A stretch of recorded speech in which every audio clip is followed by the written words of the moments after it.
Hello, Tom. Hi, Pat. Say, I'm glad you're here. I got a little problem. I never knew a man who was getting married who didn't have problems in at the last minute. Ain't it the truth? Sit down, Tom. This came from Fort Sumner about an hour ago. 100 head of cattle. Well, that shouldn't be any problem to a rancher like you. Well, yeah, but they want him in 2 weeks. That means I got to hit the trail tomorrow. And Janet, she and the boy have already left St. Louis. Oh, that means you won't be here to meet him, huh? Sure looks that way. That's what I come to see you about. Well, what can I do? Well, I was wondering if you'd meet him for me. Explain the situation and see if she'd mind staying at the hotel till I got back. Why, sure, I'd be glad to, and I'm sure she'll understand. Yeah, I know she will. You show her around and introduce her to folks. See that you don't get lonely, huh? And don't you worry about it. And you tell her I'm going to get back just as soon as I can, and we'll get hitched right away. Sure thing. I knew I could depend on you. You're a real friend. Thanks a lot, Pat. Have a nice trip. Pat. Janet, she's quite a looker. So, don't you overdo it, huh? Go on, deliver those cattle.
David, give me your hand, please, dear.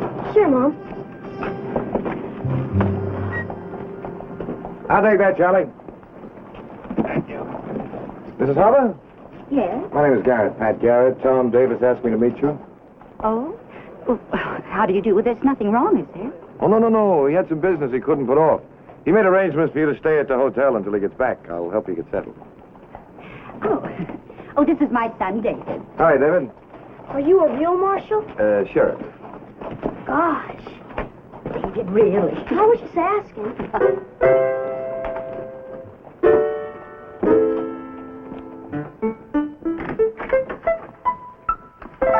Thank you. When are we going to get to see the ranch? Oh, as soon as Mr. Davis gets back, I imagine. Not for 3 weeks. Well, maybe one of these days I could borrow a buggy. We could ride out and see your new home. Could we? Oh, sweetheart, Mr. Garrett's gone to enough trouble on our account already. Not at all. Besides, a hotel room can become pretty boring for 3 weeks. They're very nice rooms.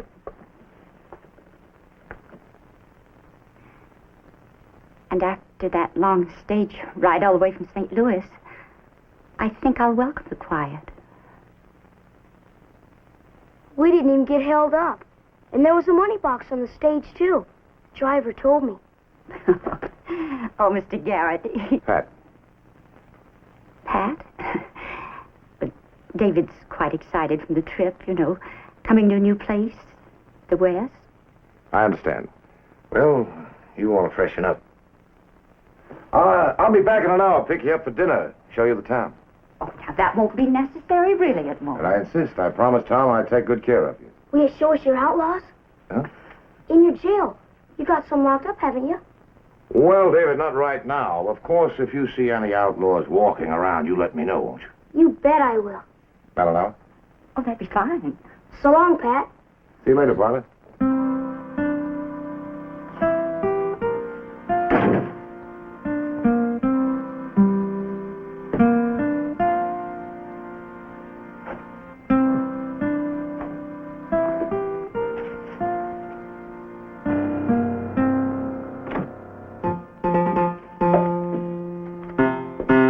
Patrick?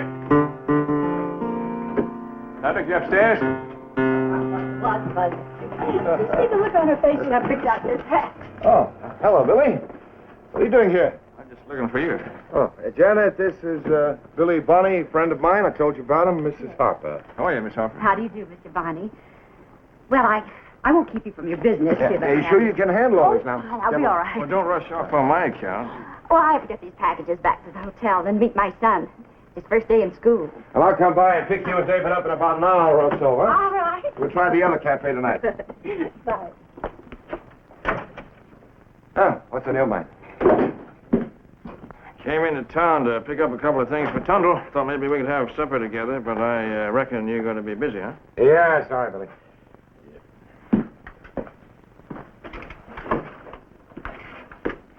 She's a nice-looking woman. Yeah, Tom Davis, a lucky fellow. Nice job you got there. What do you mean? Well, I just sure wish a friend of mine asked me to look after a beautiful woman like that.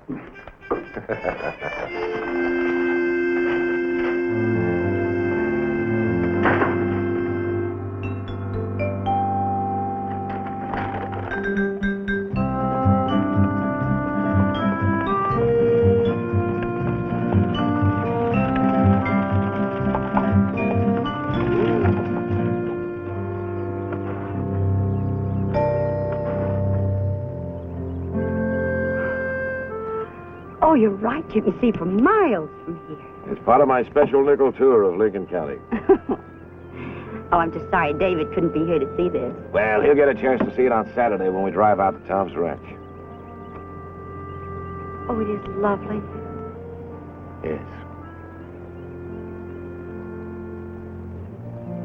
Yes, it is lovely.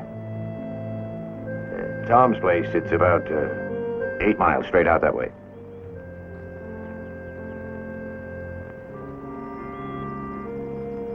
Well, I guess we'd better be getting back to town.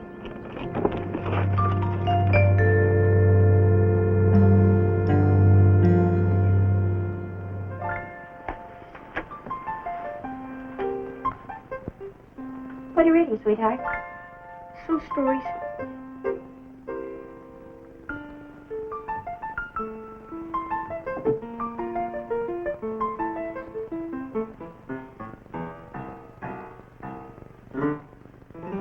David, where in the world did you get this? At a store. Now, you know perfectly well I don't like for you to read this trash. You wouldn't feel that way if you were marrying Pat instead of Mr. Davis. David, why did you say that? Well, if you were, then I'd grow up to be a lawman too, wouldn't I? Instead of learning to be a rancher like Mr. Davis. You are not going to be a lawman. And you don't have to be a rancher if you don't want to be. But all of that can be decided when you're older. For right now, I am going to marry Mr. Davis, not Mr. Garrett. And the sooner you get those silly notions out of your head, the better off you'll be. Now, good night. Night.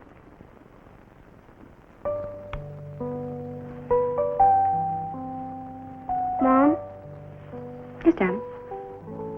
I know why you came here. To make a good home for us and all. And Mr. Davis. Well, he's a fine man, but But what, sweetheart? aren't people supposed to be in love to be married? You were in love with my pa, weren't you? Oh, darling, of course I was, very much. I see how you look at Mr. Garrett sometimes. Like you used to look at Pa.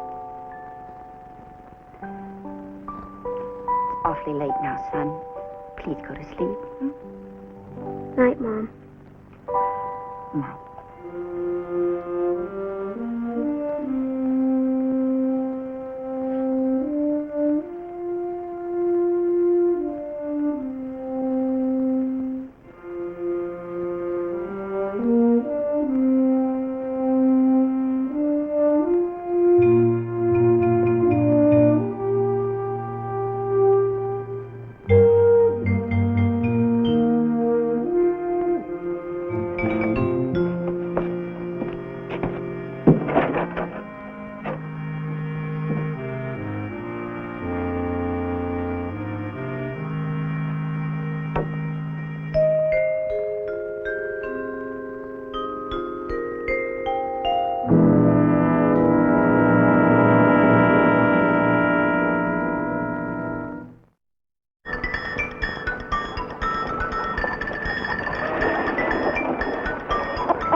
future home. David, look. A real ranch. It's not very big. For cattle, I mean. Now, what'd you expect, David? Oh, I don't know. Where is everybody? I don't even see any cattle or horses or anything. Well, you forget Mr. Davis is away on the trail. Most of his herd is back up over those hills. His neighbor's keeping an eye on it for him. Well, I'll take a look around. Maybe I can find something interesting. That's a good idea. A rancher should get to know his spread. You coming? Oh, we'll be along in a few minutes, darling. You go ahead.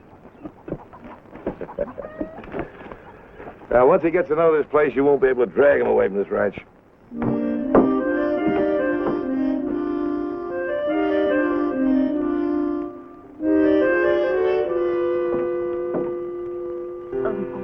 Pat, I wanted to talk to you alone just for a minute. I don't know what David and I would have done if it hadn't been for you. Well, Tom will be back in just a few days, and I just... Well, I don't think... What is it, Janet? Pat, when I met Tom Davis in St. Louis last summer, he was lonely. So was I. He used to tell me about this ranch, how he lived out here alone, widower with no children.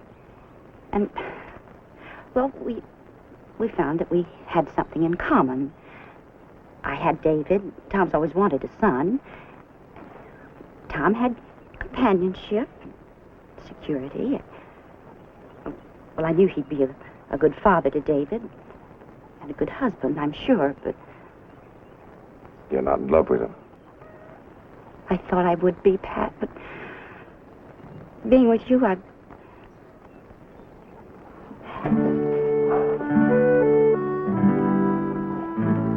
I'm sorry.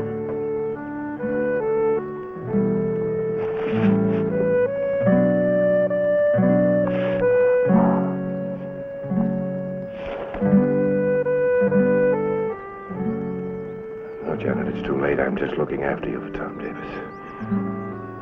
But he'd understand. He'd have to. Understand? I don't see how any man could understand losing you. But I could explain it to him, how it happened. No, I'd have to tell him myself. No, Janet, it's too late. I've known Tom Davis too long and too well to do this to him. Pat, you didn't do anything. Neither did I. We didn't intend... Last night, David asked me if it's necessary to be in love to get married. Janet, I'd be a bad risk as a father, as a husband. You mean it? Well, Pat, you could go into something else. Ranch or open a store. I've saved some money. Well, maybe we could even leave Lincoln, and that way we wouldn't have to face Tom Davis. Janet, I belong here. I wasn't meant to be a rancher or storekeeper. I've drifted for years until I found this. It's the way I am. All right, I understand. But it doesn't change what I feel. Janet. Janet, we'll work this out.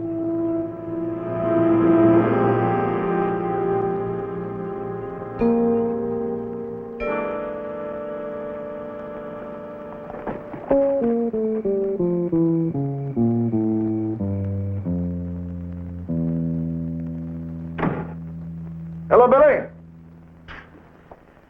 What do you say, Patrick? You're getting all slicked up there, ain't you?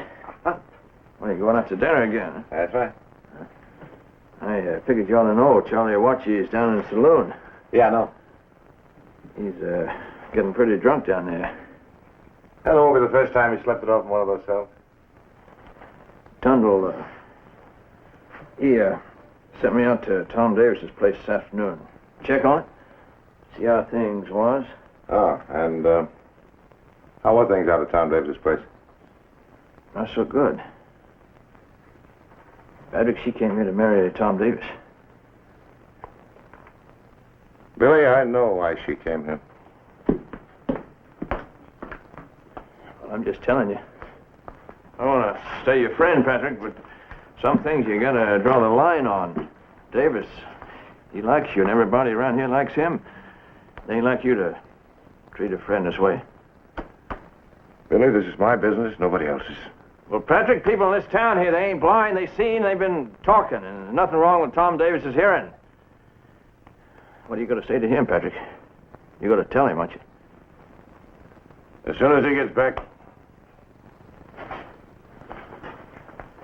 Well, Tom's done nothing but talk about that woman and her son since he met her. Well, like you said, that's your business.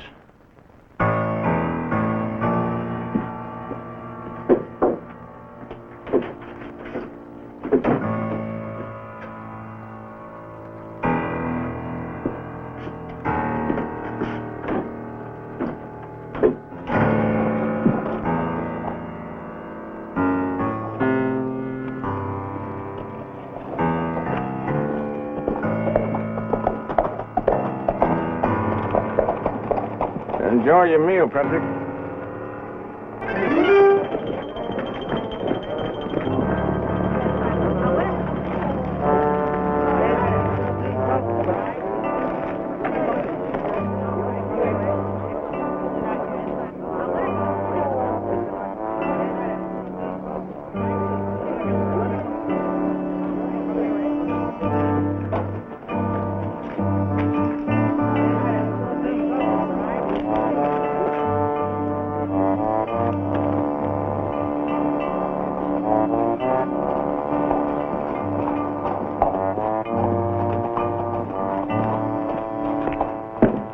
Evening. Good evening. Patrick, what on earth? It's Charlie Awachi. He's an Indian trader. Comes in and gets drunk every once in a while. Indian and Apache? His grandfather was an Apache. Charlie comes and goes as he pleases. Right now, I think he better get himself into my jail. Then we can have a quiet dinner. Where's David? Upstairs. You better get back in the hotel.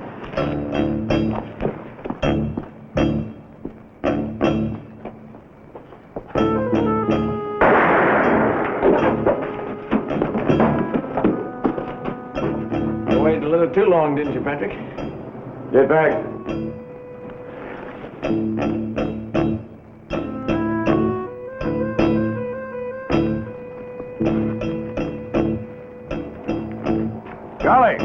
Charlie Awachi, come on out of there.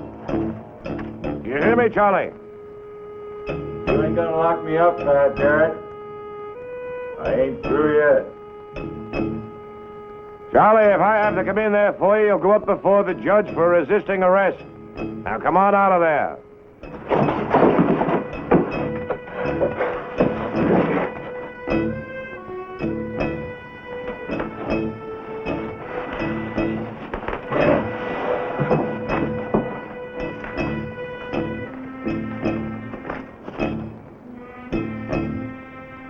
Give me the gun, Charlie.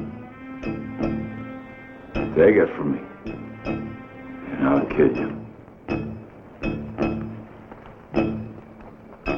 Charlie, you're drunk. Now hand it over. Come on, Charlie.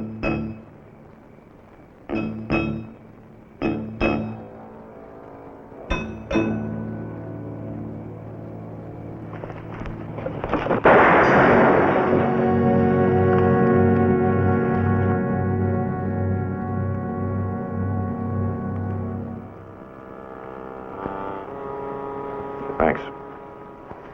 I'll see you around.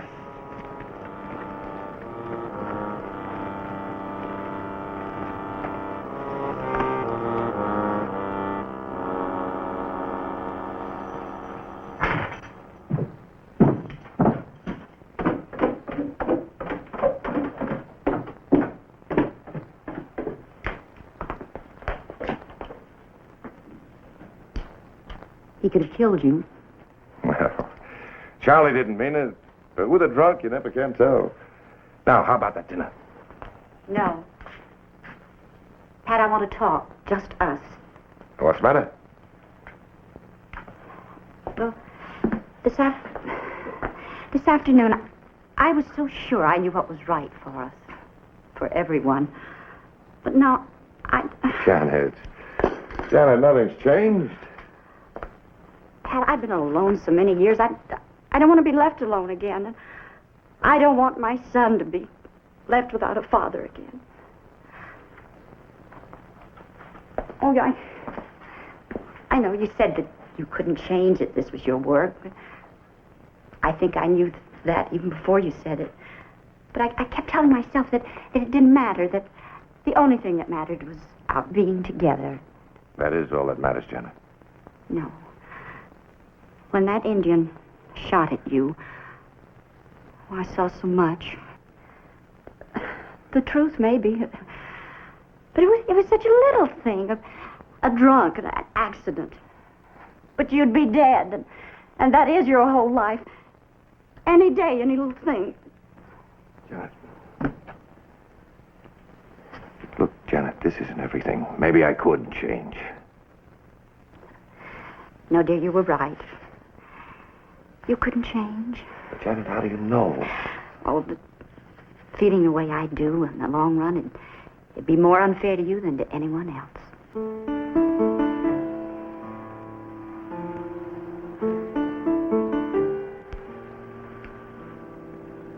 I'll walk you back to the hotel. No, thank you. And Pat, I'll be all right.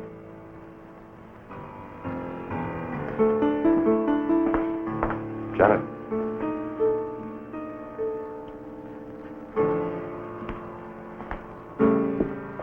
Tom Davis wouldn't want you out on the street at night by yourself.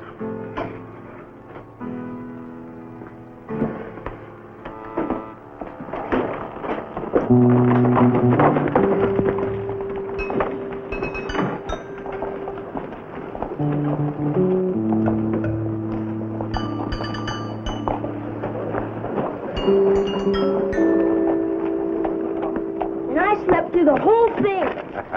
Gunshots and all. Well, I'm telling you, of all the times to be sleeping.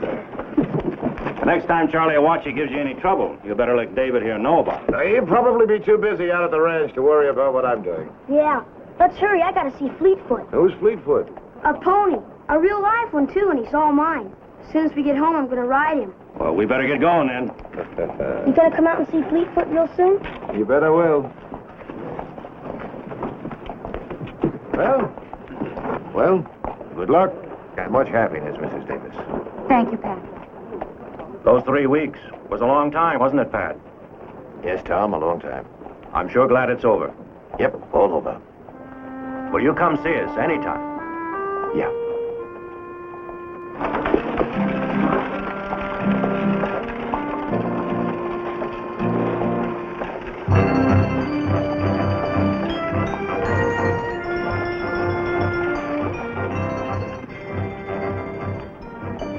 Come on, buy you a beer, Patrick.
Billy, your luck has just changed.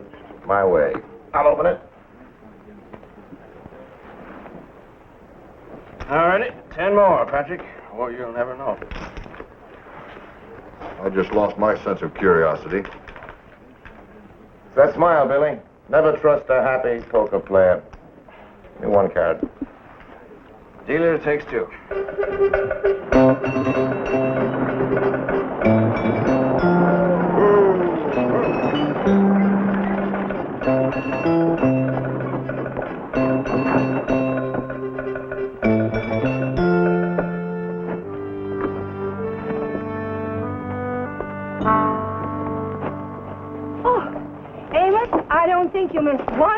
between here and St. Louis. He did miss one, Mother. The Grand Canyon is too far north. Amos, take the bags, please. You wanted Paul Bunyan, you ought to hard him. Edward, you must be exhausted. I know what this heat does to your sinus. All right, what's more? I'm going to call you, Patrick. Two beautiful ladies, queens, and deuces. Those pretty gals are going to cost you, boy. I got aces and eights. Well, you know what that hand is called? Oh, you're going to win it. Up around Deadwood, that's known as a dead man's hand.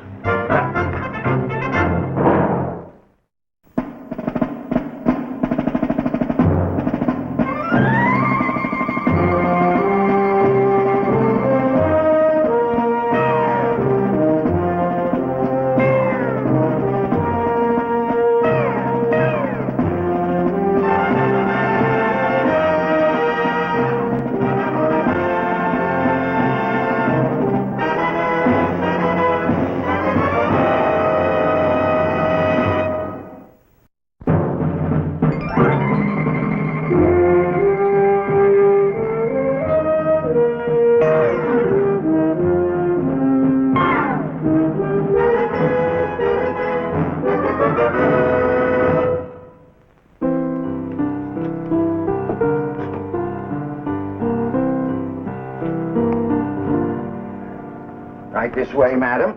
Mr. Van Dorn. Fortunately, our best rooms are available. No, take those bags right up. Where can I find Mr. Garrett? Oh, the sheriff? Yeah, he's right in there.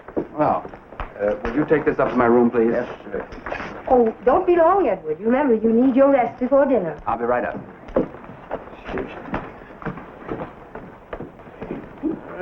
Oh. Billy, if I didn't know this was a new deck, I'd swear you had these cards trained. That's clean living, boy. Yeah. It's enough for me. Mr. Garrett? That's right. John Tundle told me to look you up if I came out west. He spoke a great deal about you. My name's Van Dorn. Edward Van Dorn? Edward Van Dorn, oh yes, I've heard of you. How are you? Welcome to Lincoln. It's not often we get a chance to entertain the owner of America's largest shipping line. Oh. This is Billy Bunny. Yes, Tundle spoke about you. Oh, he talked about us? We're in real trouble. Tunnel's a talker. Sit down, Mr. Van Dorn. Thank you. I don't mean to interrupt. Oh, you'll be doing me a favor, believe me. Here, count these up and give me credit for them. All right, what brings you out here to New Mexico? Oh, the same thing that brings me west, Mr. Bonnie, game. You see, well, apart from my shipping line, I have a small reputation as a hunter. I understand from Mr. Tundle that you've got some excellent specimens of mountain lion hereabouts. What do you mean, 2 legs or 4? I got all shapes and sizes around here. Maybe you'd care for a drink, Mr. Van Dorn. Well, I never indulge before 6 o'clock. May I? This is a caliber 41, double action. Yeah, that's a new Lightning model Colt. Very effective under 50 feet, but at any real range, it's a mere toy. I'm traveling with my mother. We'd be honored if you gentlemen would join us for dinner. Well, thanks. It'd be a pleasure. Well, shall we say 7? Fine. Good.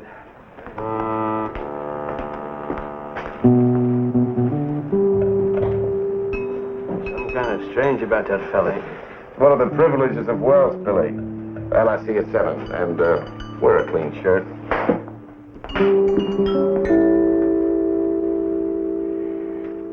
And there we were in Peshawar, not 10 years after the dreadful Sepoy Rebellion.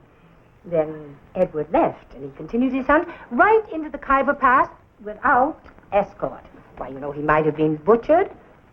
Well, Mr. Garrett, I'm sure that as a former professional hunter yourself, you'd have done the same thing. And incidentally, it was the best tiger I ever bagged. Oh, if I've heard that once, I've heard it 50 times. Why, from the time Edward could walk, he cared about nothing except guns and hunting, even to the exclusion of his family affairs, and a suitable marriage. That's purely self-defense, Mother, since the business runs itself. And I found it impossible to find a bride who comes up to your high standards. There are worse things in hunting, Mrs. Van Doren. Judging by your expression, Mr. Bonnie, I gather that you don't agree. Well, when a man kills a lion, they call it a sport. And when a lion kills a man, they say he's a killer. You see, whenever I have to shoot something I can't shoot back, I don't like it. It's inspiring John Barleycorn what dangers thou canst make us scorn.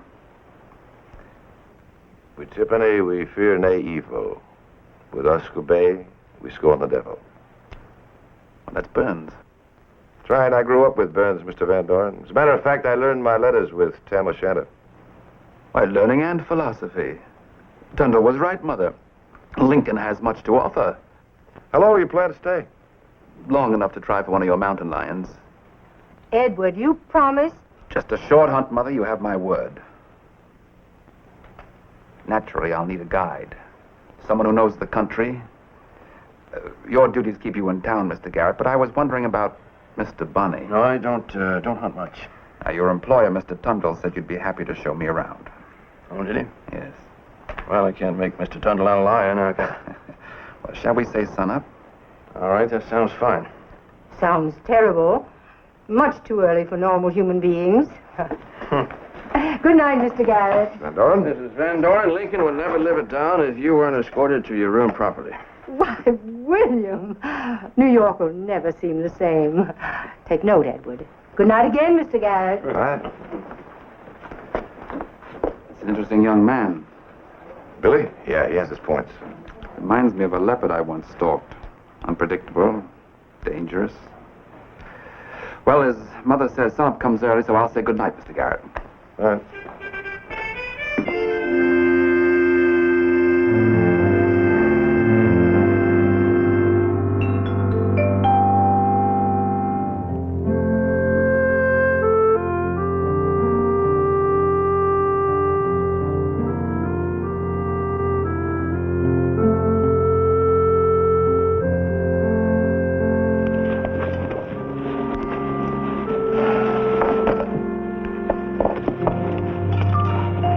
All set? Yeah, all set. That's quite an artillery piece you got there. I had that made according to my own specifications.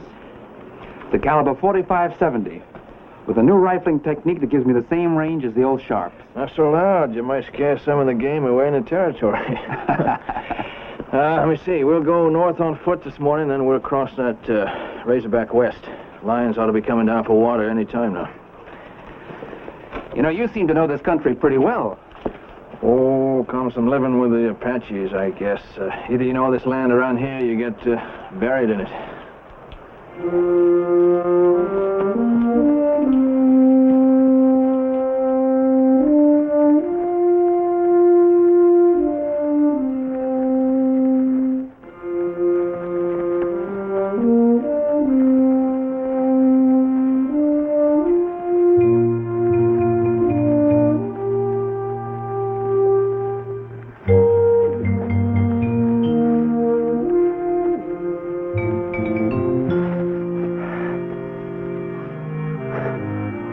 Well, for someone who doesn't hunt, you set quite a pace.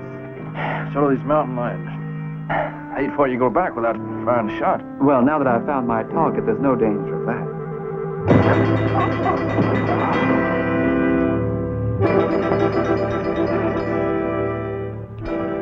Cast thy bread upon the waters, for thou shalt find it after many days. I'm sorry about the blow, Bonnie.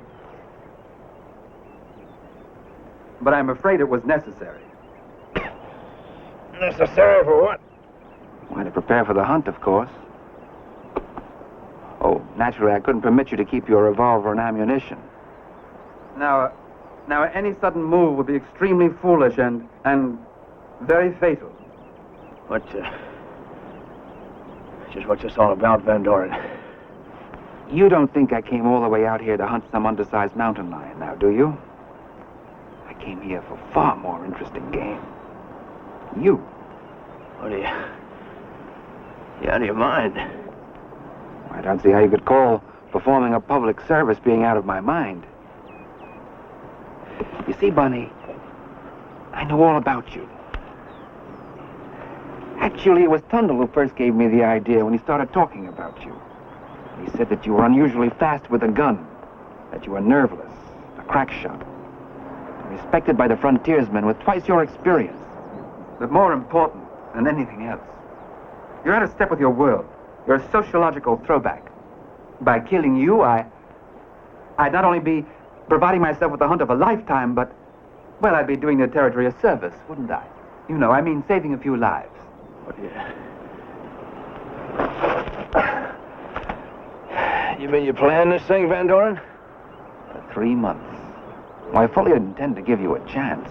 Otherwise, there'd be no sport. But I don't expect you to understand that. But you'll have a pistol. You know the terrain.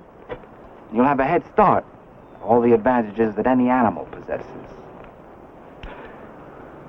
You can even circle back here and try for the horses if you think you can get past me. Naturally, I removed the ship.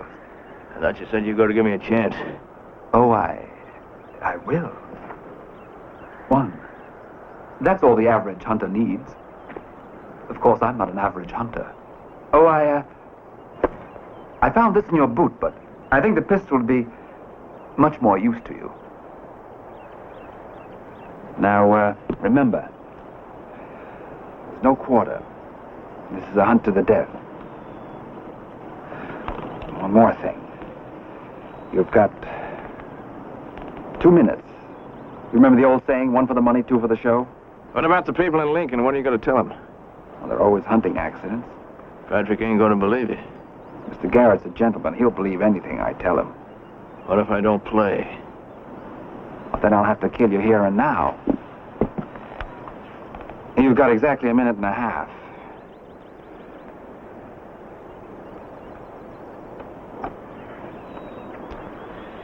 All right, Van Doren. You want to hunt, you got to get one. 3, get ready.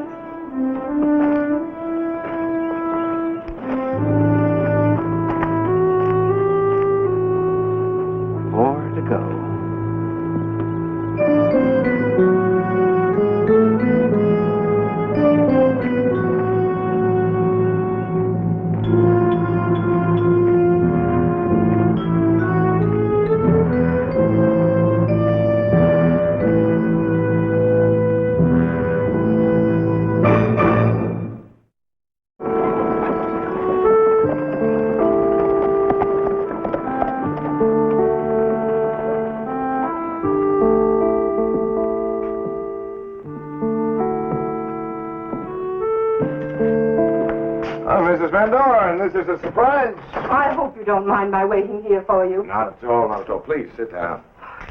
Doesn't do any good. I tried that. I'm too worried. Well, I'm sure your son is capable of taking care of himself, Mrs. Van Doren. Ordinarily, I'd say that. But I'm a mother, Mr. Garrett. Perhaps an overly possessive and selfish one, but a mother nonetheless. This isn't easy to say. And yet I'm afraid if I don't speak, Edward will get himself into serious trouble. Trouble? How? By killing that boy, William. Kill Billy? Mrs. Van Doren, that's ridiculous. He has no reason. Oh, Edward doesn't need a reason, Mr. Garrett. Not when he's hunting. I found that in his room. It's a list of that boy's strengths and weaknesses. His habits, his reactions, his background. Everything Edward could find out about him. Billy's got a colorful reputation. A lot of people have shown an interest in him, including me. Oh, but you don't understand. Edward's never been so obsessed with a person before. Only game. He does that before every hunt. When the stakes are life and death. Mrs. Van Doren, this is insane. No! It's just that Edward has been a little upset lately. He's... Oh, please bring him back before it's too late. Too late? Which one, Mrs. Van Doren?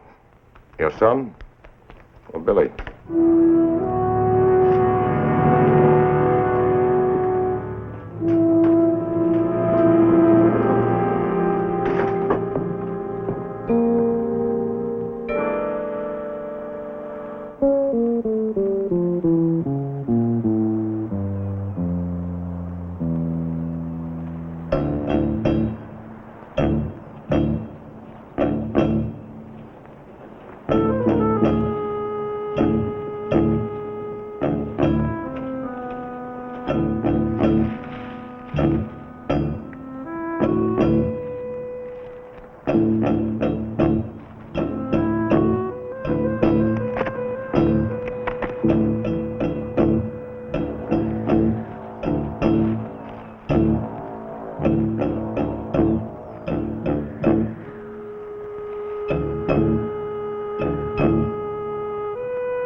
Van Doren!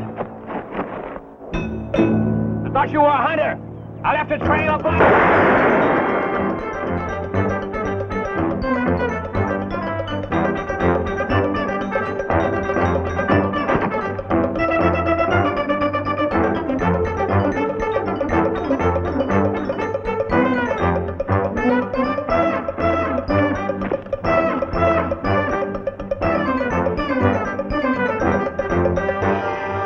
Very clever, Bonnie.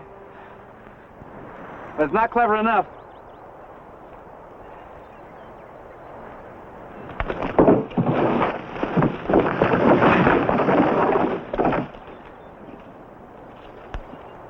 Next time you'll have to do better. If there is a next time.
Bonnie, you're slowing down. Don't give up now. You keep running, otherwise it'll be over too soon.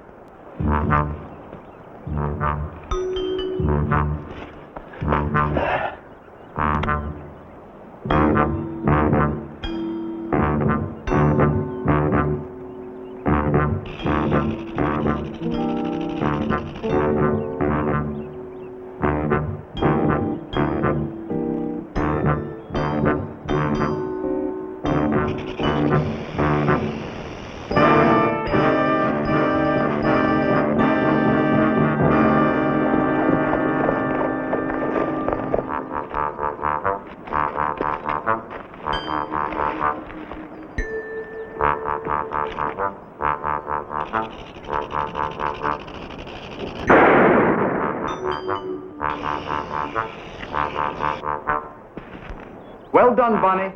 If it hadn't been for your friend, your charge would have ended the hunt. Now all you can do is run. Make your peace with your maker.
lands, Bonnie.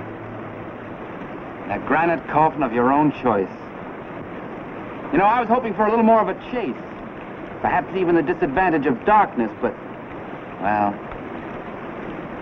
now all that remains. Van Doren! Drop that rifle!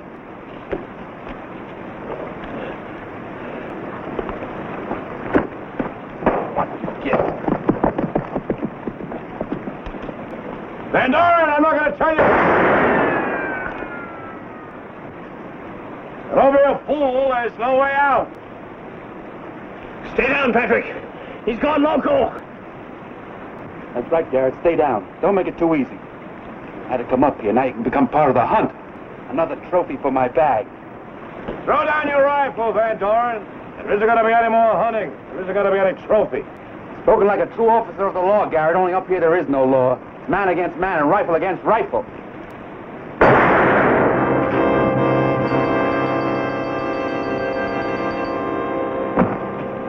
That, Patrick's what you call cutting it mighty fine. Awful lot, Garrett. You shot too straight. How did you know? Your mother, she was worried. No man or woman born can shun his destiny. It's an irony, gentlemen, that only I can appreciate. My compliments, Bonnie. You made it more than I hoped for. That's all it is. It's the hunt of a lifetime.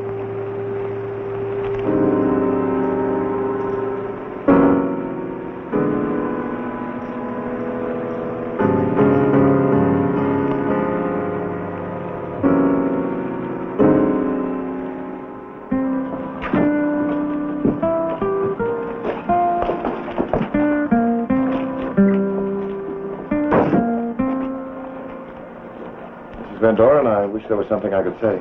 Further words are unnecessary, Mr. Garrett. Edward is dead. This was his. I'll put it aside. No, keep it.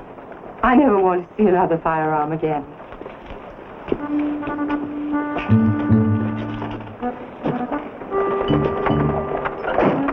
Here.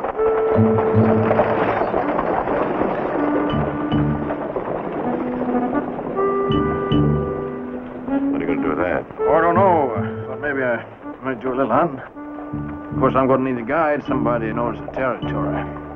You interested?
I told you we were all full up. There's nothing I can do about it. Now, look, folks, I couldn't even rent out a chair down here in the lobby. We're all full. Oh, hello, Judd. I'll be with you in a minute. So, please, will you please be quiet? What is it, Judd? I just pulled in. Got 4 passengers out there in my stage. Yeah, well, I'm afraid you're stuck here in Lincoln with the rest of the people until the Army says that the road west is open. Apaches? Yeah. Well, what about my passengers? Well, it's over 2 weeks now since the stage has left here. What? I can't help you. The boarding house is full, too. Well, I got to put them up someplace. Yeah, well, that's no problem of mine, Judd. Look, if you have trouble, why don't you tell it to Garrett? He's the one who gives orders around here. You bet I'll do it. It could be over tomorrow. Could last another month. It depends on when the army runs them down. Pat, you gotta help me out. There ain't a place in town where I can put these folks up. And believe me, passengers blame everything that happens on the driver. I don't know what I can do, Judd. Let me think. Well, what about here? Be a lot more comfortable here than sleeping on the floor somewhere. Unless you got prisoners up there. No, jail's empty. That's a good idea, Judd. Then it's all right. Now, don't go away. I got them right outside. You figured on this before you came in here. Yes, Sheriff. Come on in, ladies. Believe me, the head of your company's going to hear about this. I bet in the East they don't know half of what goes on around here. There must be some way we can go on, Mr. Bates. We're terribly anxious to get to Springdale. We just can't stay in this town. I'll bet if you tried real hard, you could find a way to help us, couldn't you, Mr. Bates? I just knew something like this was going to happen. It always does. Are you sure you're really trying, Mr. Bates? These are my passengers. Now, there must be some way to go to Springdale to get to Springdale.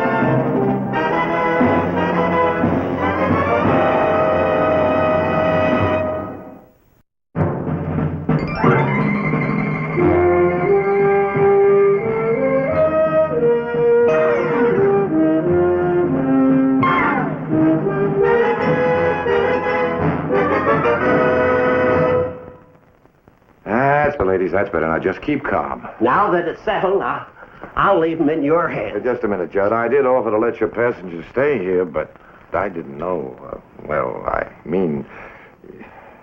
Jail isn't the place for these young ladies. I think we've got to find some other place for them. Well, there ain't no other place. You know that. Sheriff, you're the one who's responsible for holding up the coach in this town. Well, that's right, ma'am, but every stage this week... If you only knew how important this was to us.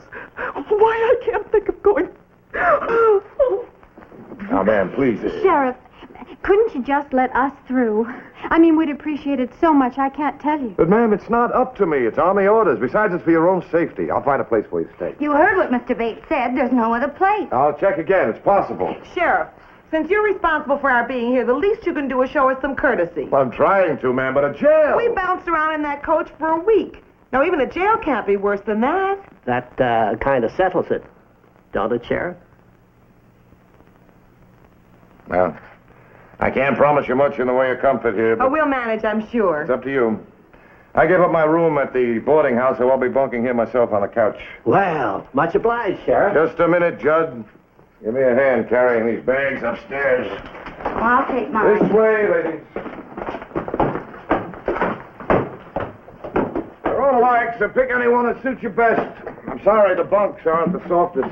Once we get settled, we'll want to wash up. There's a back room downstairs, water a tub. If you want hot water, there's a bucket on the stove for heating it. I want to talk to you. Me? Yeah. Good looking, isn't he? And don't get your hopes up, honey. He's probably married and got 8 kids. Well, let's move in. You didn't tell me you were carrying women, Judd? You never asked me. Besides, they won't be no trouble. No trouble? Then why are you so anxious to get them off your hands? Why, I just wanted to see that they were well looked after, that's all. Covey? No, much obliged. Who are they? Where are they headed? They're brides. Every one of them. Mail order brides. Headed for Springdale. What are you talking about? A bunch of them lonely miners in Springdale put up the money to bring them out from the east. Once they get to Springdale, them gals can pick the ones they want for a husband. Nice young women getting mixed up in a deal like that. From what I hear, there are about 2 times as many women as men where they come from. Out here, we ain't got that problem. The way I look at it, there's nothing wrong with what they're doing. It's sort of like what business folks call the law of supply and demand. Marriage isn't a business, Judd. Mine sure ain't. I done nothing but lost money ever since I got hitched. Oh, let me know when that road's open again. I'll come by for the gals. Have a good time, Sheriff.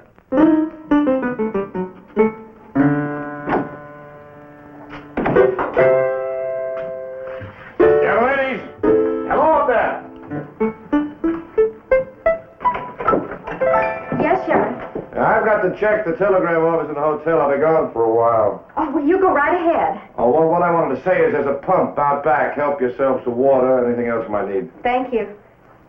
Bye now.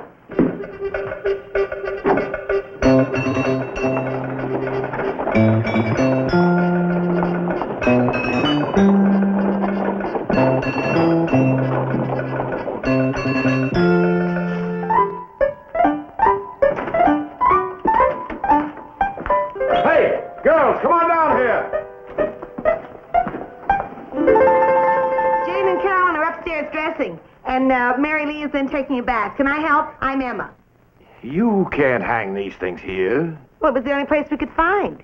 But this is my office. I know, but it's so dusty outside, and there's no room upstairs. I'm afraid we had no choice. Look, young lady, people come in here on business and... Oh, I'm sorry, Sheriff. But, well, we've been traveling so long, and this is the first chance we've had to do any washing. Well, it just doesn't look, well, proper. Not much we can do about it now, is there? Do you mind terribly? I mean, it's just for today. Well, all right. Oh, thank you, Sheriff. You know, I'm just a homebody at heart, and it feels so good to be hanging and washing. I'm beginning to enjoy our stay here. Oh, well, that's nice.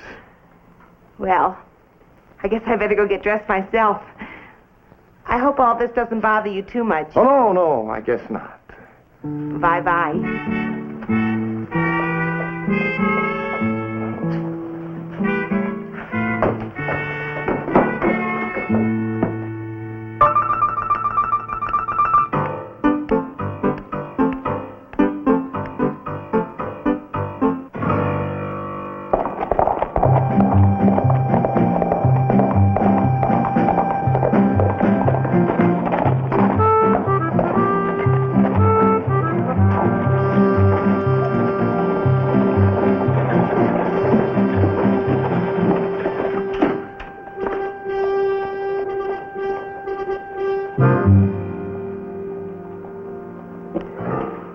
Billy? What do you say, Patrick?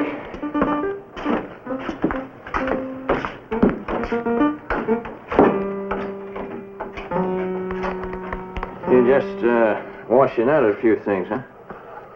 Billy, there's a long story behind all this, but I don't intend to go into it now. Well, don't bother explaining it to me, Patrick. I mean, I'm your old pal. Everybody's got some kind of little quirk. Billy, look, there are 4 girls staying here. Four?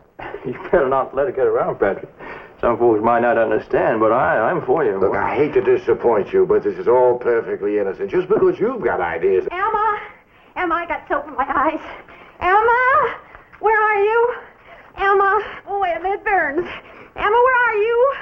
Don't just stand there. Do something. Oh, Emma! Ma'am, Emma's gone upstairs. There's just us here. Oh, excuse me. Yeah, I see what you mean there, Patrick, about being so innocent-like. The girl made a mistake, that's all. Yeah, I know. I'm just sorry I came in and busted up your party. That's Robert, Billy. Now, what did you want to see me about? Well, I wrote in here to see if you'd be interested in playing some poker with me tonight, but I see you got other things to do. As a matter of fact, I do have other things. Well, I understand, boy. I'll be at Murphy's all evening. If 4 of them get to be too much for you, you just sing out, boy. I always glad to help out a friend. Get out of here! You have a good time.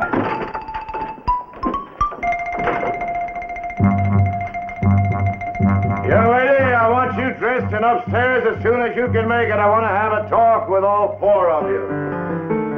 Everybody up there, get dressed. I'm coming up. Not yet, not yet.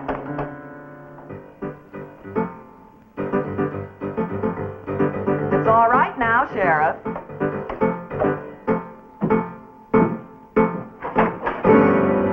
All right, girls, there's a few things I'd like to say to all of you. Would you be good enough right in here, please? We're all together and same.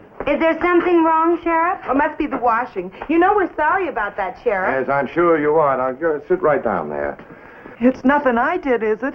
I wouldn't for the world want to do... Now, sit right down. I just want to have a talk with all of you. As soon as we're all together, there are a few things that... I got here as fast as I could, Sheriff.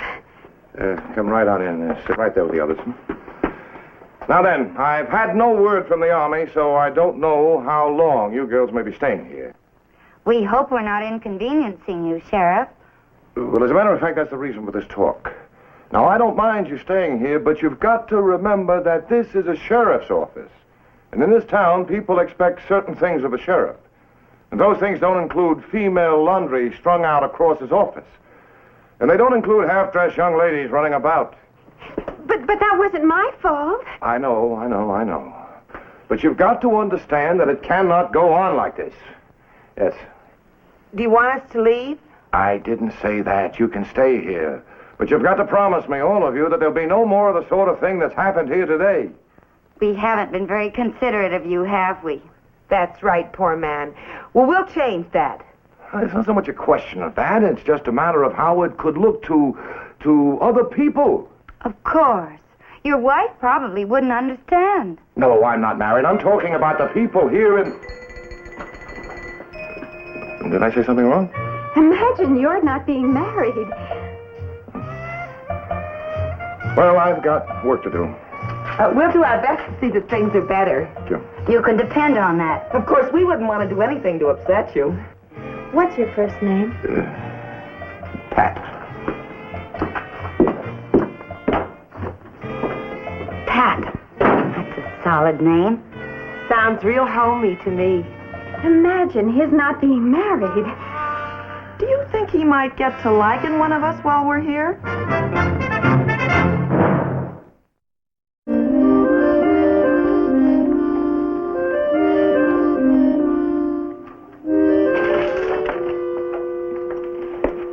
Oh, hello there. Hi. Where have you been? Well, we were at the cafe as you suggested, but we decided to bring a few things over here for you. Well, that wasn't necessary. You didn't have supper, so we just brought you some. Now you get over here and be comfortable. I cooked the chicken myself. You cooked it? When I tasted that horrible food at the cafe, I decided to ask them if I could go in and use their kitchen myself. And they let you? Eat it before it cools. I picked this up at the hotel for you. Most men like to read the newspaper after dinner. Well, thank you. We're all so grateful to you for putting us up. I wanted to get you something. Now, what is this? You can open it after supper. I bought it at the store. It's a pair of slippers. I thought you might be more comfortable in them. Well, that's... Miss! Miss!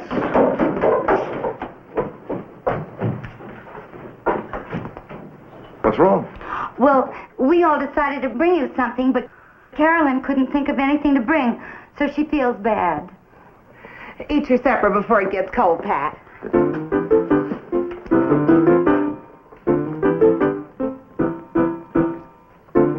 That is good.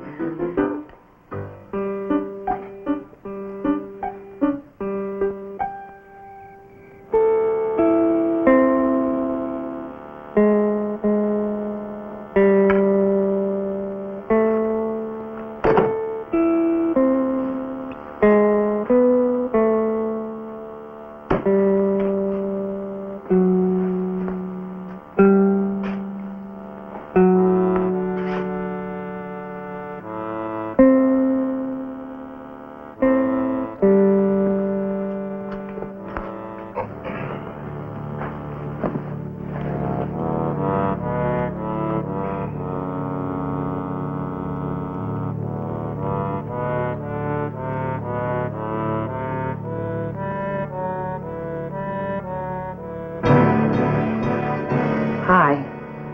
What? I wanted to tell you, I wanted to get something for you.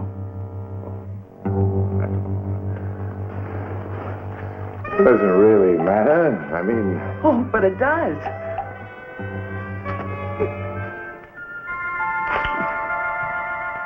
Oh, I'm sorry.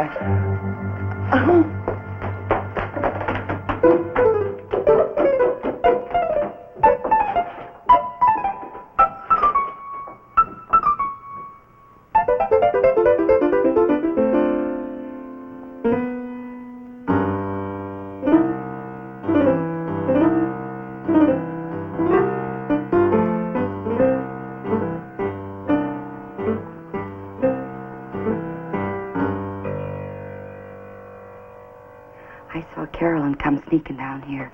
That's taking unfair advantage. But there was nothing, you see. She just... Maybe so. But I figure it's time to lay the facts out. I'm not one for beating around the bush. Facts? I came here to get married. I like what I've seen of you. There's no reason for me to go on to Springdale if you'll have me. What? Why, ma'am? I'll admit I'm not the best looker you'll find, but I've got a good head on my shoulders. I'll make you a decent, respectable wife. I'm the kind of woman who figures it's not what a man earns that counts. It's what his wife saves for him. You just think it over. And I don't want them to know that I'm down here. Bye.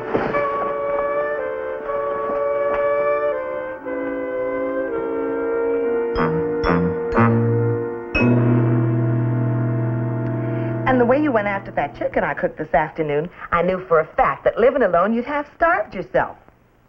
I brought you a biscuit from supper. Oh, thank you, ma'am, but it's a little late for eating. Oh, come on, take it. It'll do you good.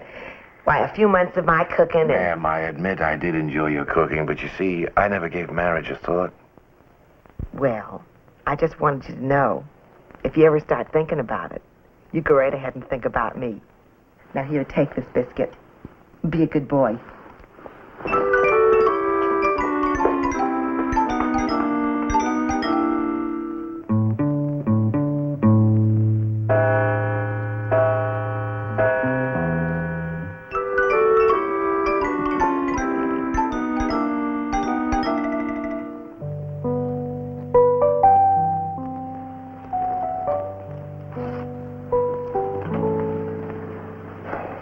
Good morning. Oh, not yet. It's only 3. Were you looking for somebody? I've been wanting to talk to you ever since after dinner, but every time I tried to come down, there was always somebody ahead of me. Did you like the slippers I got you? Oh, yes, very much. Thanks again. I think you're the handsomest, most manly man I've ever met. That's nice. And yet somehow, you seem like such a little boy to me. What? Oh, yes, you bring out the mother instinct in me. I do? You're so cuddly and helpless. That's all. Thanks very much for... Now, would you go on upstairs and let me get some sleep? Well, don't you think I'm at all attractive? You're very attractive. You're a beautiful girl, but it's 3 a.m. I'm glad you think I'm beautiful. Every man wants a beautiful wife, doesn't he? I'll count 3. I'll turn you over my knee and give you the spanking you need. Right. But if you change your mind... Come on!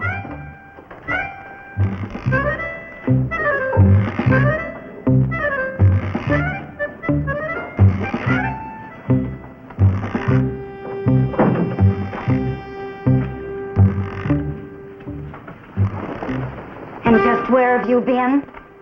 The same place the rest of you have been. Well, really, if you mean me. I had a business matter to discuss. Well, I had business myself. Marriage business. Now, you keep away from him. He's busy thinking over... All I did was take the poor man some food. If he wants... Well, I'm terribly sorry, girls, but I just happen to know he's deeply in love with me. With you? The way he looks. Well, I never heard anything so... Are you kidding? All right, I've had enough. Now get into those cells. You hear me? Go on, get in, go to bed.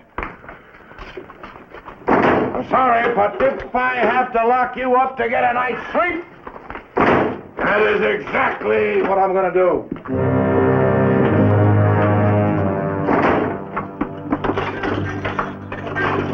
You're so masterful.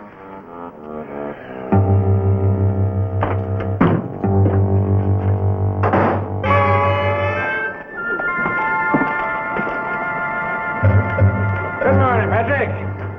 Billy, what are you doing in town this early? Some of them folks you've been holding here in town like poker. I've been at it all night. I'm just looking for a place to bunk down here. Well, it's not here. I tell you what, though, this telegram is from the Army. You take word from me up to the hotel, I guarantee they'll have a room for you inside half an hour. Well, they chased down them Apaches, huh? Yep. The road west is open. The stages can leave any time. All right, I'll get word to them. How are you and them females been getting along, Patrick? We are about to have a sad parting.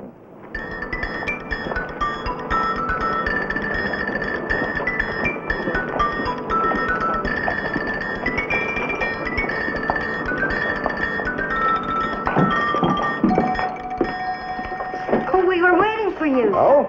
Yes, we thought you might join us for breakfast at the cafe. Already ate, but thanks anyway. Besides, I've got some good news for you. News? Yep. Trouble's over. No reason you can't be on your way before noon.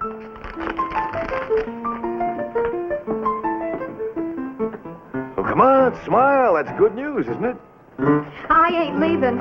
Me neither. I'm staying right here. Well, I'm certainly not going to leave. Ah, just a moment, young ladies. Pat, we talked this whole thing over this morning. And we decided not to fight anymore. Over you. Me? Pat, we all talked to you last night, and I'm sure we made our intentions clear. Yes. We're going to let you choose which one of us you want to marry. Which one of us do you like best? Well, let me put this to you as simply as possible. I don't want to get married. Don't you like any of us? Oh, of course. I think you're all fine young ladies, but after all, you just stayed here overnight. I had no intention Perhaps of... if you got to know us better. Yes, that's a wonderful idea. I figure we all ought to stay here till he can make up his mind. No, I don't need to make up my mind. It's already made up. Look, why don't you young ladies just push on to Springdale? There are some fine young men there all anxious to get married. You'll have your pick of the town. But that wouldn't be you, Pat. I'm a practical woman. I believe in a bird in the hand. Morning, ladies. How are you, Sheriff? Hi. The stage is ready. I've come for your baggage. Oh, Mr. Bates, I'm afraid we're not... Oh, ladies, I want you to meet Jim Hartley. He rounded me up this morning and said he couldn't wait to meet you. To meet us? Yeah. I'm from Springdale. I rode all night to get here this morning. You mean you rode through that Apache country at night? Well, we was getting mighty worried when the little gals didn't show up, so we drew straws to see who'd get to come looking for 'em. I won.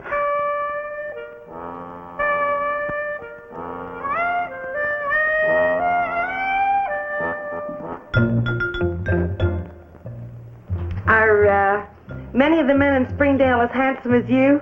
Me? Why, there's 10 fellas back there make me look ugly as an old toad. We'll go get our things. It'll just take a minute.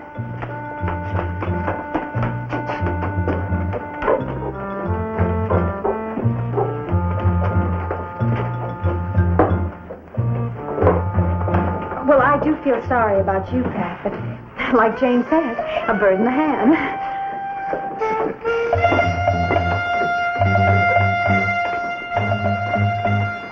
Mister, I'm sure glad to see you. If you ever get in trouble in this town, you just sing out Pat Garrett. Your troubles will be over.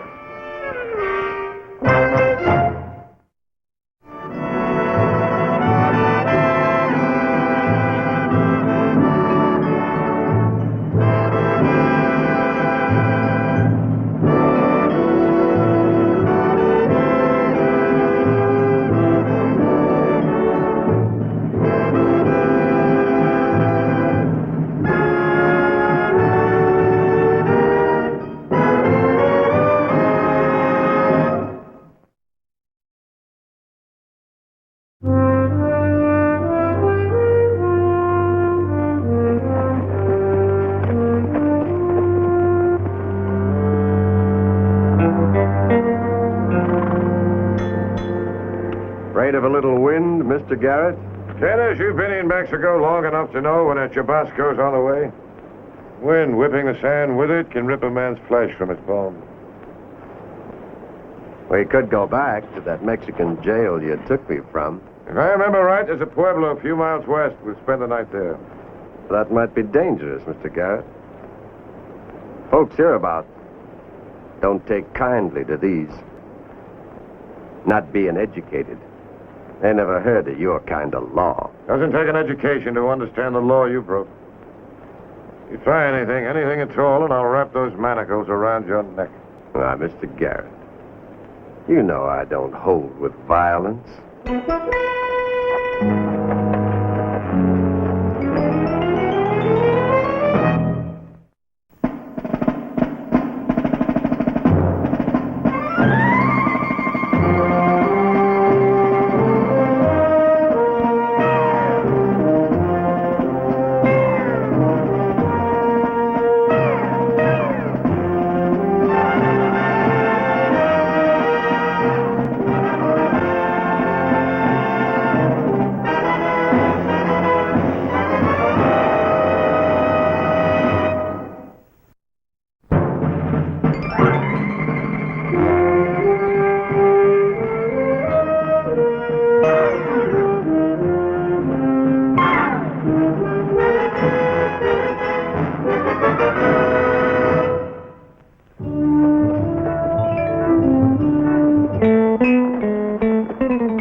wake Domingo.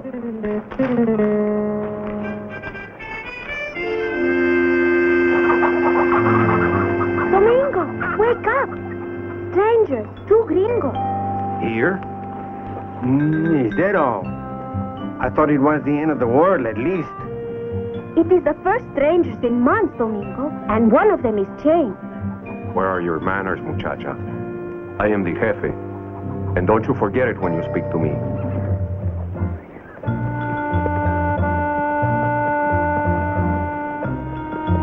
Tell Humberto the jefe wants him. Corre, muchacha. You are my helper, Angel. Come with me. But I do not have my sombrero. It did not fit you anyway. Vente.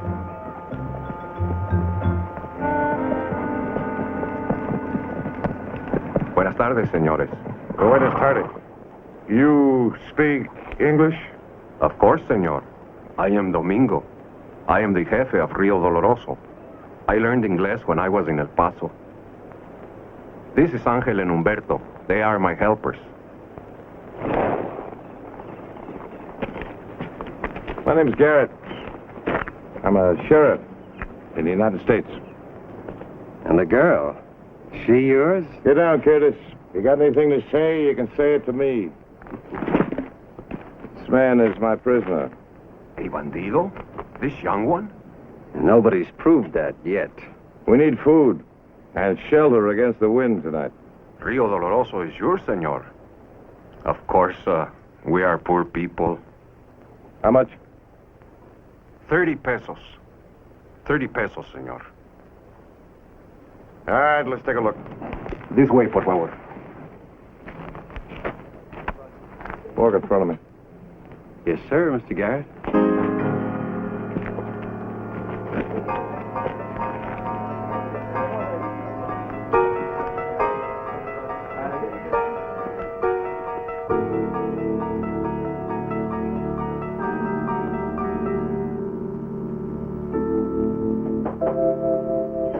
Entre, por favor.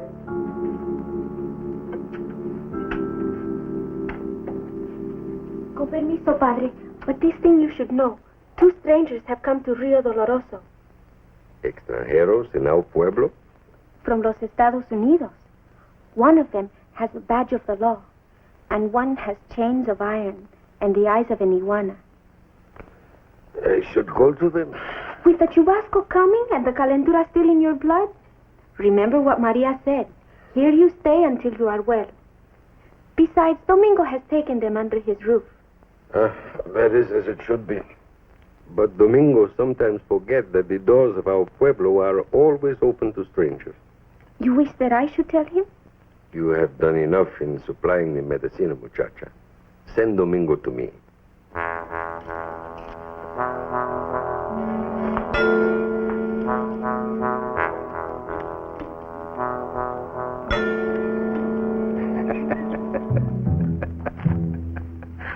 A tooth. I have never seen a tooth like that. It's gold.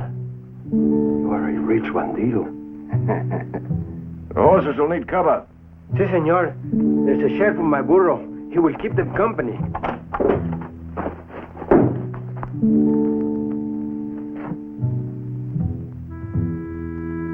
Domingo, maybe you'd better come along. Give me a hand. Of course, senor. Well, what's the matter, Mr. Garrett?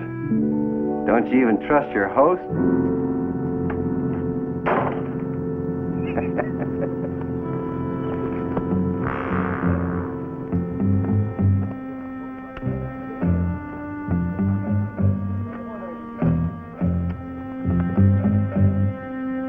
Beautiful horse, senor. You must have given many pesos for him. Yeah. That's right.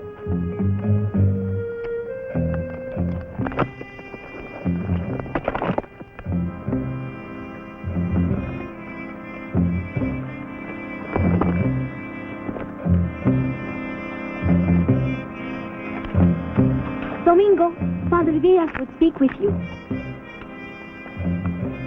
I have no time for words, old man, now. Go and tell the priest that I will see him as soon as the strangers are fed. Ándale!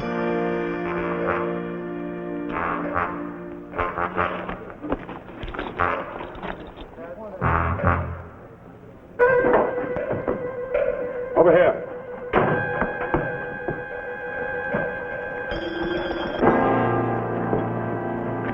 That's right, Domingo. You do just what Mr. Garrett says. Maybe he'll let you shine them boots of his.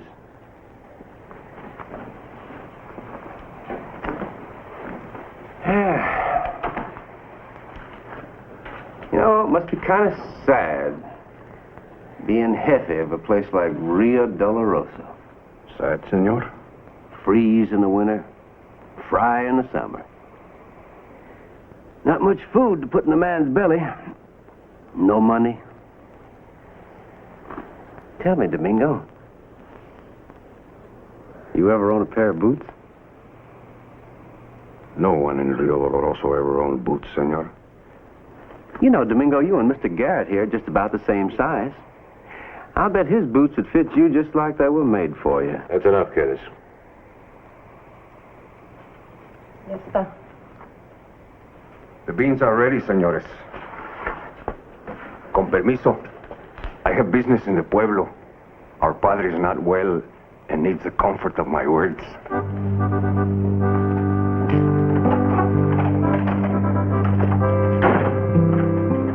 Gracias, senor. Gracias.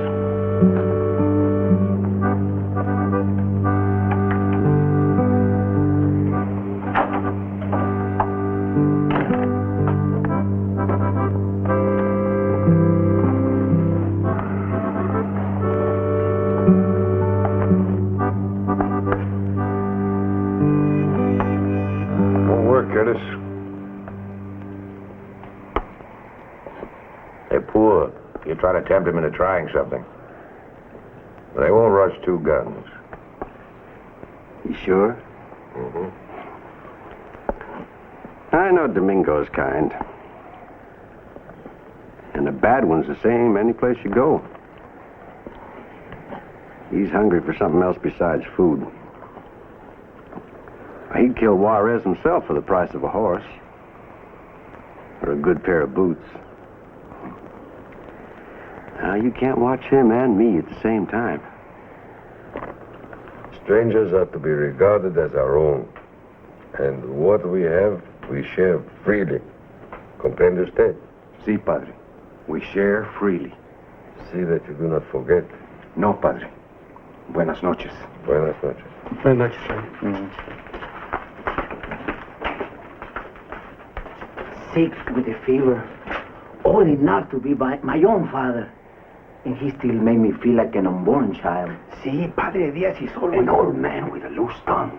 It is time we lead our own lives. We go to your house. To my house? Why? Because the machetes are there, stupido. It is as the Padre said. We must share what we have with the strangers. Even our lives. Vámonos.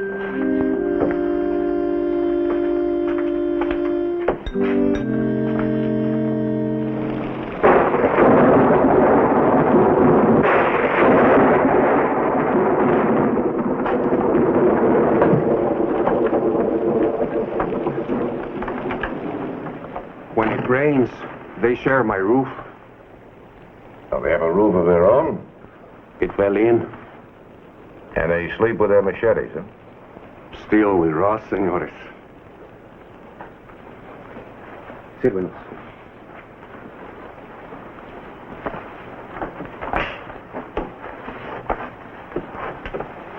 This is what I like. Hot tortillas, a good fire, compadres, and the juice of the cactus. Like you, Domingo. I like company. In the right place. Comprende? Of course, senor. Never let it be said that Rio Doloroso interfered with the law.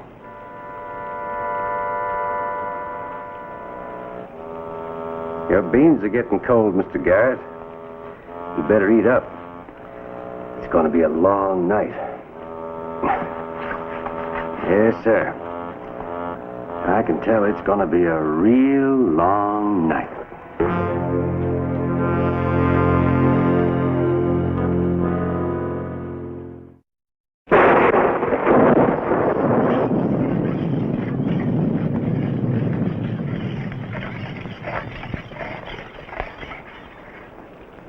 working on that machete like you're getting ready to use it. One never knows, senor. A coyote, bandidos. One never knows. You know what you need around here? Is a good rifle. Those things are all right as far as a man can reach, but no bandito can outrun a 30-30 slug.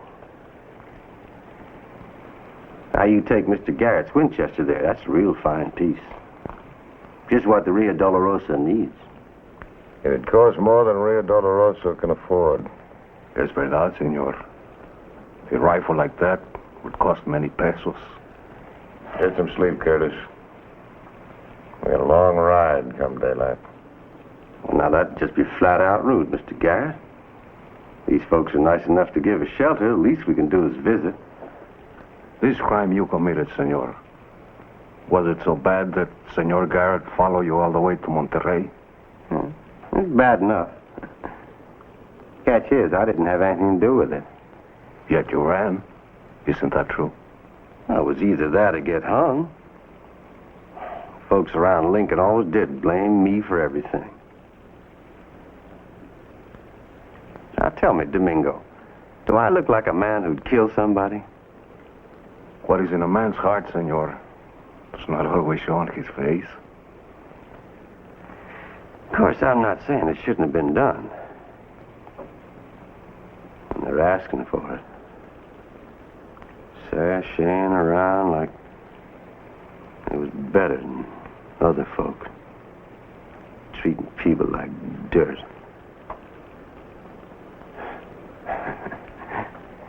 Anyway, I didn't have anything to do with it. Mr. Garrett here just thinks I did. I am no man of the law, Senor Garrett. But sometimes, when a man kills another, there is a reason. Curtis left out one thing, Domingo. It was a girl who was killed. Little more than a child.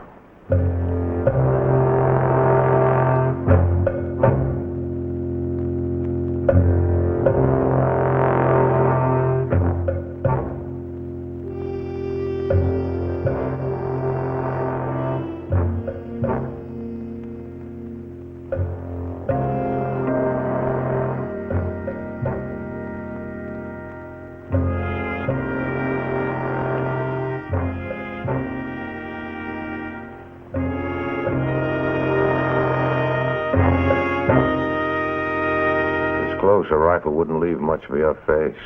I was only looking for my sandstone. Right over there. Behind you. Gracias.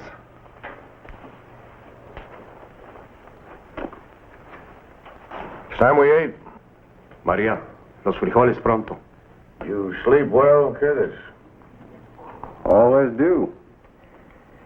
Must be clean living. Well, storm's over.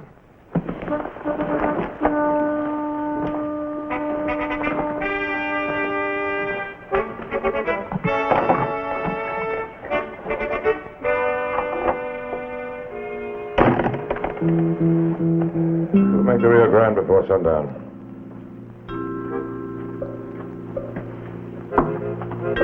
I'll take it.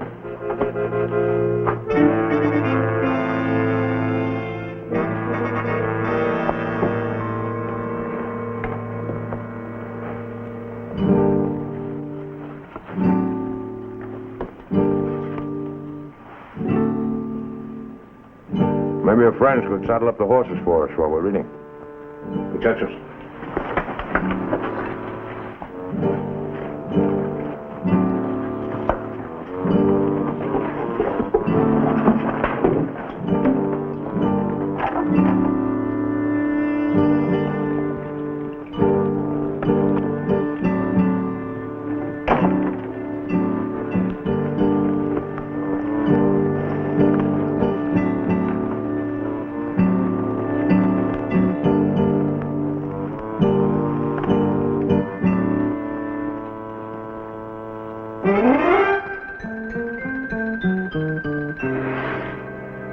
You're a very fortunate man, Domingo.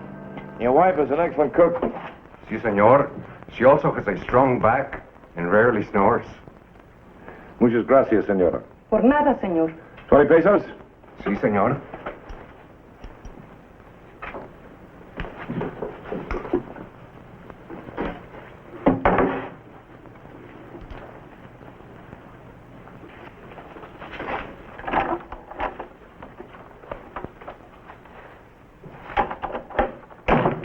Stand away from the door.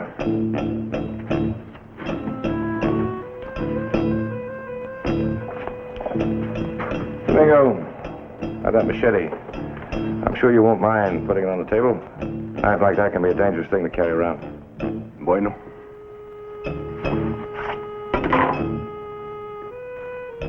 Your friends, too. Ustedes también.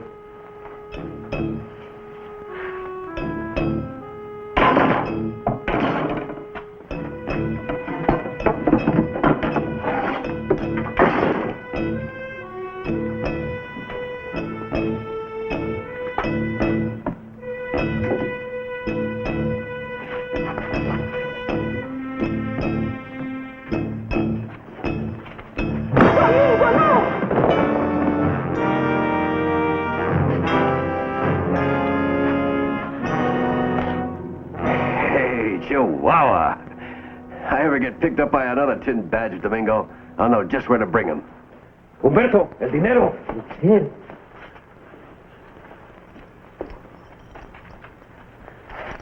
Yes, sir. I couldn't have done better myself. Hand me that key, amigo. Bueno.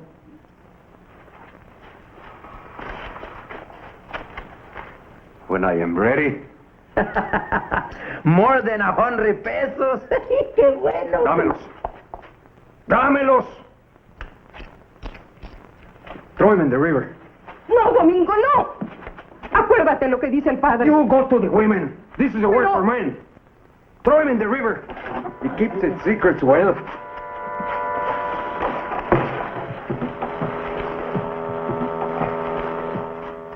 That's right, Domingo. Don't give them an inch. Women and buzzards. Same animal, I've always said. Now the key. Of course, amigo. But first there is the matter of your wealth. My wealth? Never have I seen such a thing. With a tooth like that, I would be the most important jefe in todo Mexico.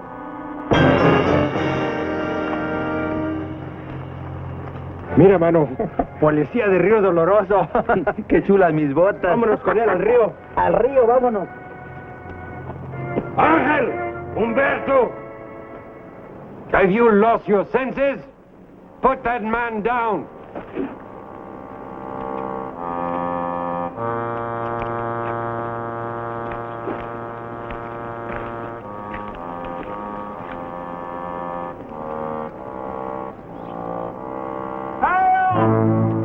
Somebody!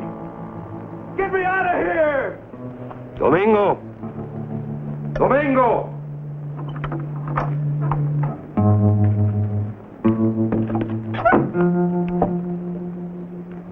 You steal, jefe of Rio Doloroso. And now you would kill?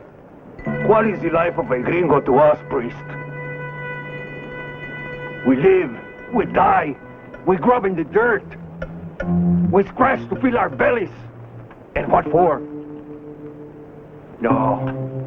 The gringos bring wealth. Enough for all of us. You have brought shame on yourself, your people, and your village. For this you will answer to your conscience and the magistrate at Monterrey. I answer to no man, Padre. This is my voice, and it speaks louder than all your words. Then let me hear it, jefe of Rio Doloroso. Show us all your bravery. Sound the voice of a man who answers to nothing. Put down that weapon, Domingo. It was made for the hands of a man, not a jackal. Put it down.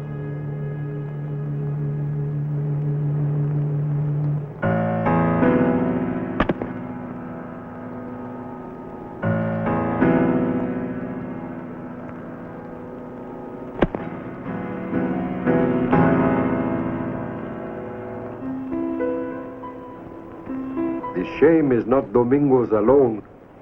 Angel, Humberto, all of you who waited and watched and did nothing. The sickness is in our hearts as well. There is only one way we can erase this shame from ourselves and from our village.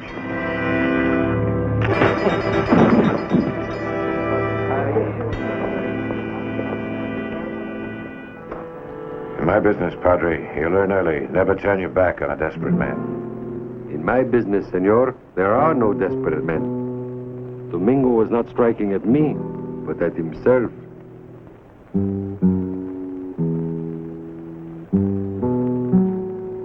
I owe you my life, Padre. You and Inez. The debt is ours, Senor Garrett. The shame of our pueblo is a heavy burden. Rio Doloroso. River of pain. And I'll say this for your pueblo, Padre.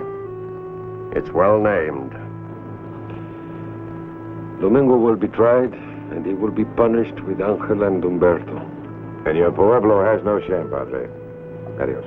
Adios, senor.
Hurt your leg? I don't know, Johnny boy.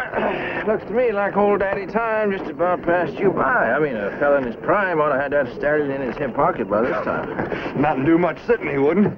No, nothing's gonna break that animal, unless it's another horse.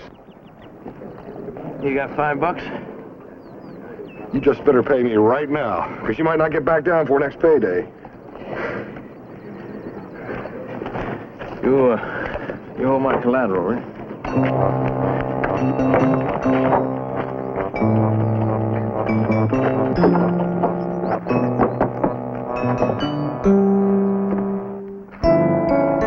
Easy, boy. Easy. Just old Billy come for a little friendly ride. No need to get nervous. Just stand there and I'll do the rest. Just like we were made for each other. That's how we're gonna ride.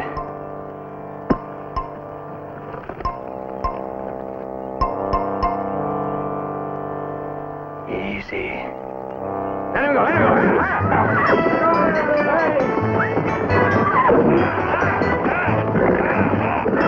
$5 right here in my pocket.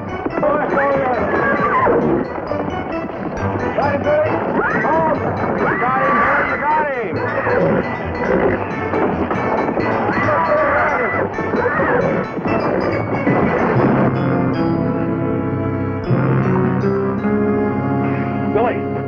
Billy, you hurt? Hey, you fellas, get in here, will you? He's hurt.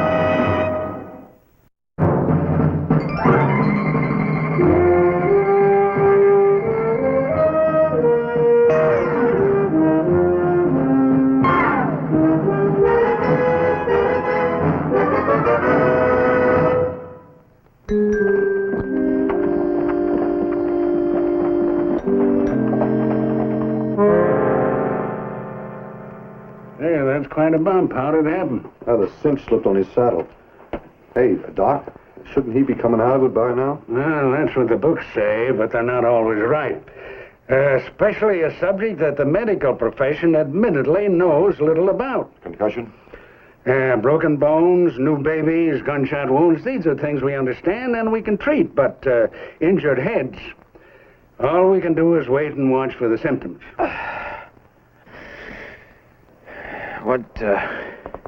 You're all right, Billy. You just got yourself a little knock on the head. A little knock? You should see that fence post, Doc. Split right down the middle like it was poleaxed. Take it easy, boy. You've got a hard head, but it's not that hard. Until I say otherwise, you stay horizontal. There are worse things than getting hit in the head, Billy. Who knows? It might even jar a little sense loose. This doesn't taste exactly like a nectar of the gods, but it always does a good job. Now, here we are. Before you know it, you won't even remember you had a head. There you are. Sleeping powder. This will keep him flat halfway around the clock. You better save a little of that for me, Doc. Next time Billy gives me any trouble, it might come in handy. For myself, I prescribe something a little kinder to the taste. Say, sour mash. Oh. It's better for the liver. Which reminds me... Physician, heal thyself. Will you join me? I'll even buy. Good.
Billy?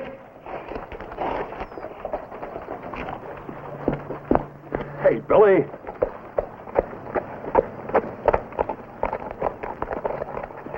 You're supposed to be flat, boy. What are you doing out here? Hey, come on, you heard what the doc said. Tomorrow will be soon enough. Take your hand off me. Huh? Hey, well, look, the $5 means that...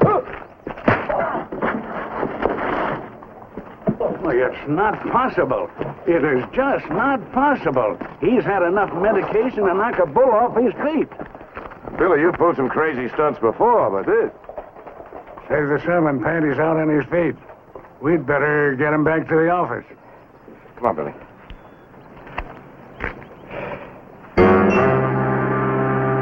Billy, come on. No, nobody's taking me. Billy, put that gun down. Billy, this is Johnny, remember? What's wrong with you, boy? Johnny, stay back. You too, Pat. Nobody's taking me, you hear? Billy, we don't want to take you. What we want to do is... Sweet talk. That's sweet talk for the noose. There's no noose. Billy, you've been hurt.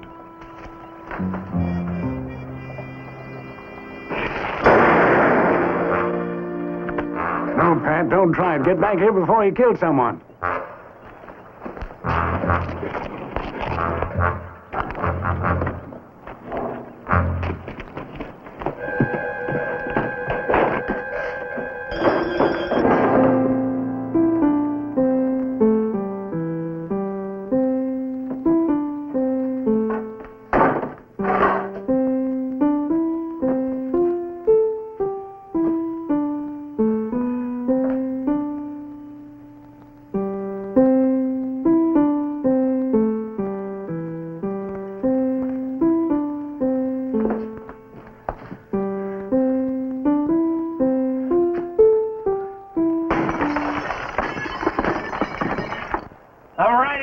Skin badge.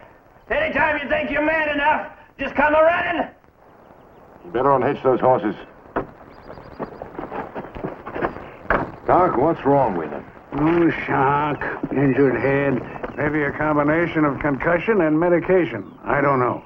But I do know that in his condition, he believes he's another Cyclops. A giant among pygmies. He's capable of doing anything, and he won't need a reason. I have to get that gun away from him. Pet, he can't do anything holed up in there. But if you go after him, well, the way I see it, you've got two choices. Wait until Billy drops, or you kill him.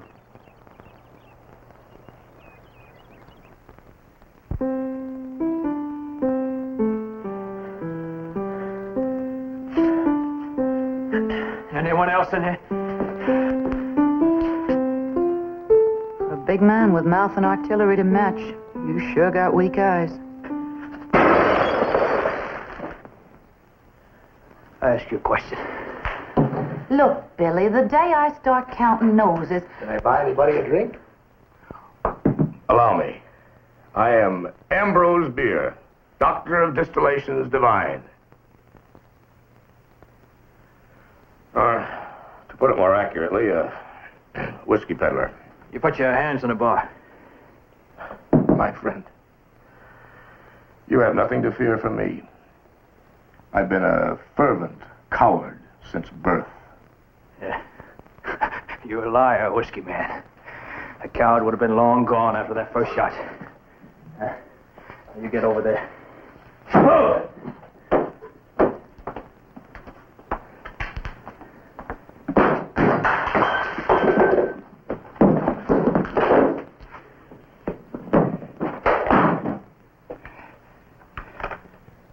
I knew this would happen someday.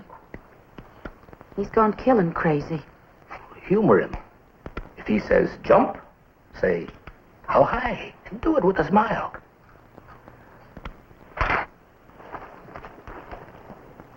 I take it this is your Jericho, surrounded from without by an army of Israelites. That's right, whiskey man, that's right. But it's going to take more than trumpets to blow these walls down here. You could say the same thing about a coffin. What I mean is, they can't get in, but you can't get out either.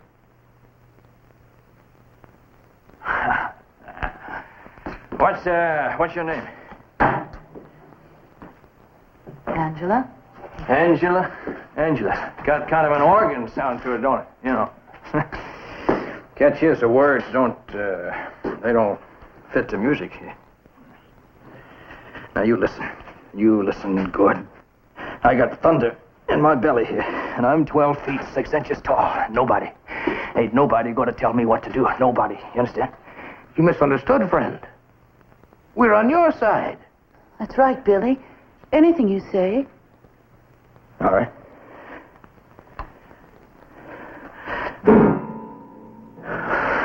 Give me that whiskey bottle, whiskey man. I got a thirst that don't know any better. But don't just sit there. You play us some music, lady. And it don't have to be pretty, just loud.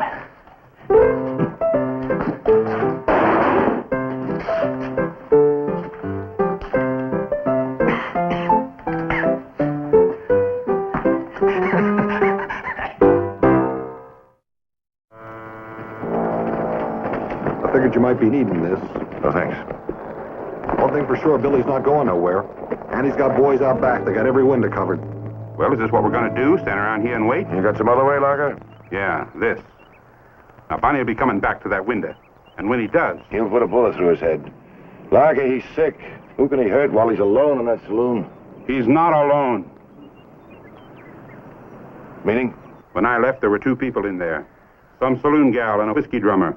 Now, if they so much as cross their eyes at that crazy gunslick, they're dead. Well, who's it going to be, them or Bonnie? You just can't shoot Billy down like he was some kind of a snake-bit dog. Look, son, it's kill or be killed. I say we use this. Suppose you miss. Being shot at might enrage him, make him worse. I say wait and hope that the medication knocks him out before he hurts somebody. Well, maybe we can wait. But can them two in the saloon? And there's one way to find out. Billy shot to miss before. Maybe he won't shoot at all if he sees I'm unarmed. Yeah, but Pat... I know, Doc, but Larkin's right. It isn't just Billy now. It's two innocent bystanders. I've got to do something.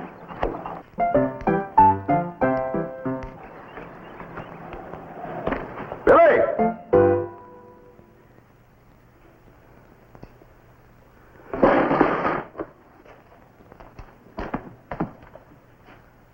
Billy!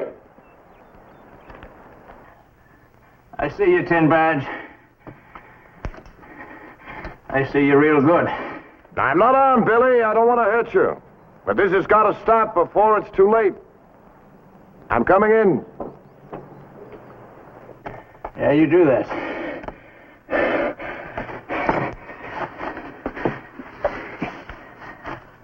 You just keep right on coming.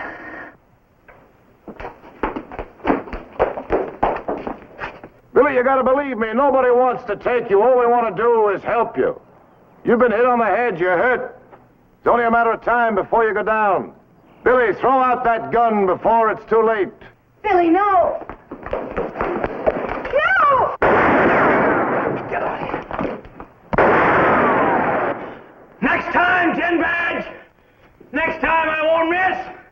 Maybe now you'll see things my way. If that woman hadn't yelled... Not yet, Larker.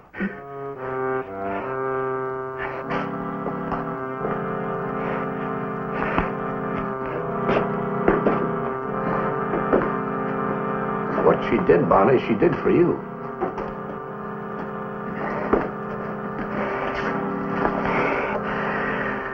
There was a little girl who had a little curl right in the middle of her forehead. And when she was good, she was very, very good. But when she was bad... Bonnie! Let her go. It's like the sheriff said. Nobody wants to hurt you. Better drop that gun. I can't hear you, Whiskey Man. I said drop the gun! You have to be louder. I'll use this if I have to. To get this, you're gonna have to. It's easy, Whiskey Man. You just pull the trigger. I'll tell you what, I'll play a little game with you. I'll count to 3. And then I'm gonna kill you. You got until then to pull that trigger. 1, 2. Might as well finish it. I couldn't pull a trigger at Fredericksburg, and I can't do it now. 1. Finish it!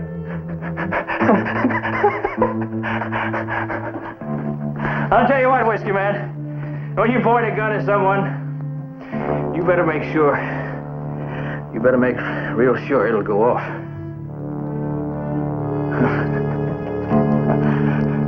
Well, where's the music? Huh? Play the music.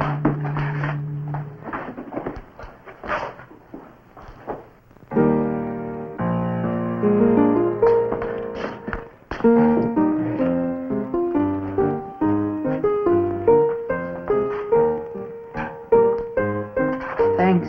For what? Why did you risk yourself for him out there? We only have to live with ourselves, Whiskey Man. Billy's got to run out his clock with that devil inside him. It's getting close to 12. I guess that's trouble enough for one man.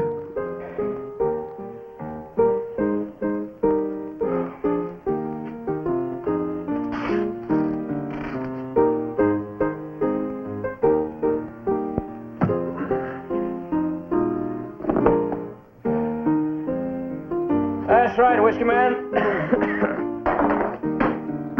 You just pour it down. Maybe you can just get the world to go away, huh?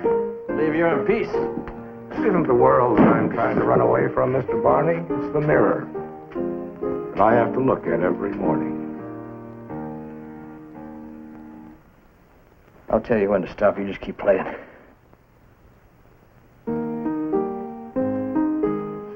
For myself, Whiskey Man, I'd just bust that mirror. Or maybe try to get a new face. There's one last chance. Pat, Larkin may be right. If you can't reason with Billy, no one can. You know you can shoot, Pat. Be suicide to walk in there. That's right, Johnny, only I don't intend to use the front door this time. If I can just get over to that roof, reach the skylight over the saloon, maybe I can jump Billy before he gets a chance to use that Colt. Suppose you don't make it. Then you can use that. Better take this.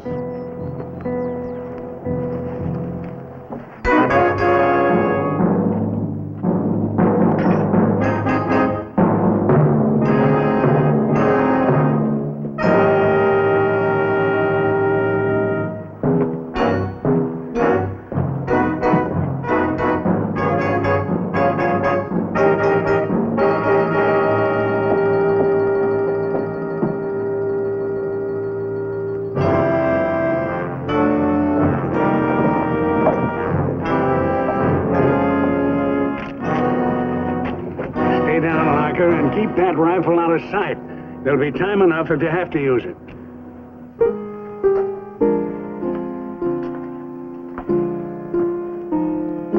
What kind of a song is that?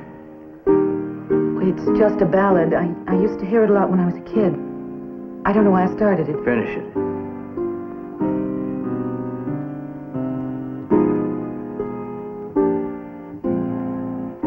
Sing it. I'm no singer.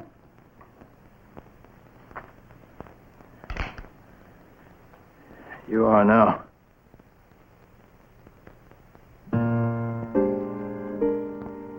For years I have been traveling down a lonesome road. I'm so tired of traveling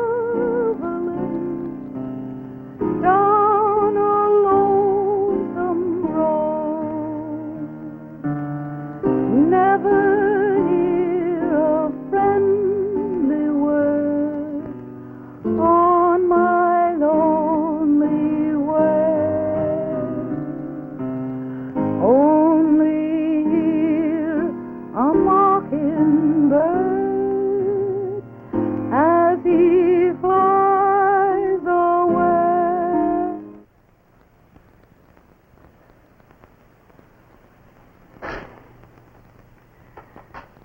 Angela. I guess it does fit you, after all.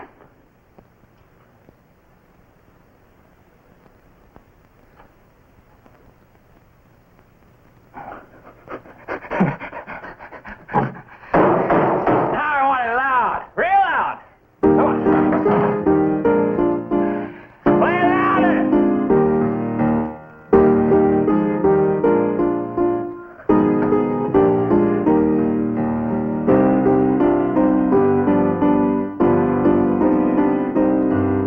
Mr. Bonnie, I've decided to take your advice. From now on, I intend to break every glass I find.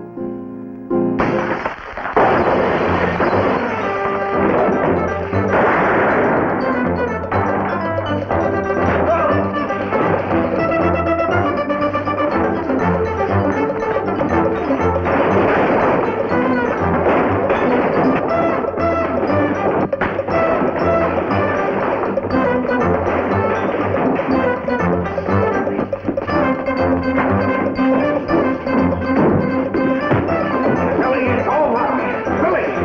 Billy, it's over.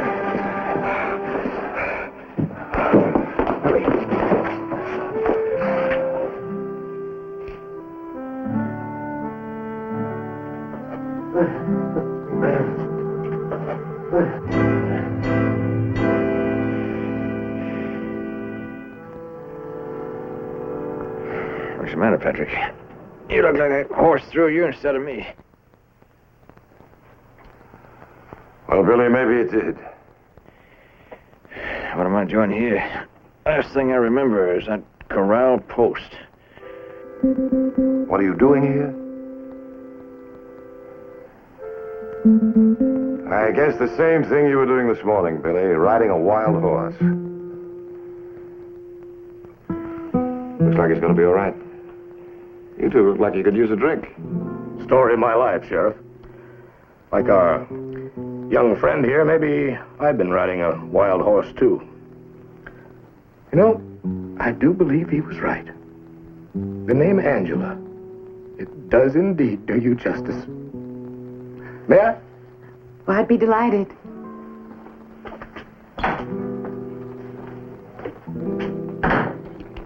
Who are they? Friends of yours?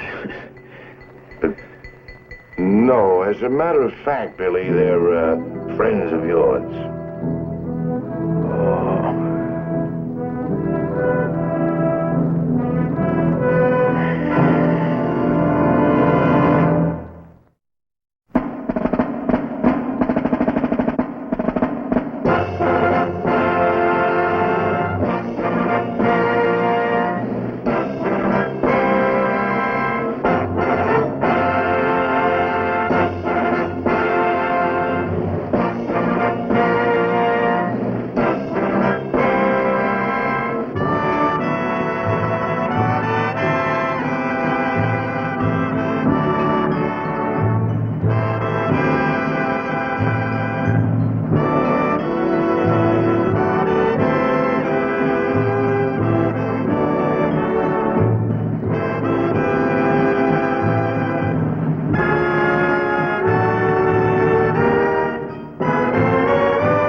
Some company.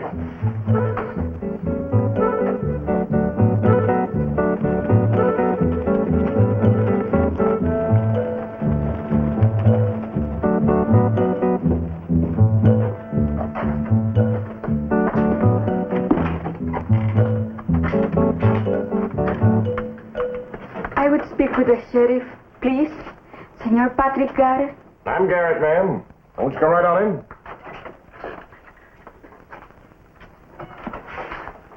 Have a chair, please. I'm sorry. I have been riding for many days now. All the way from below Durango. Just to see me? Why? To bring you this.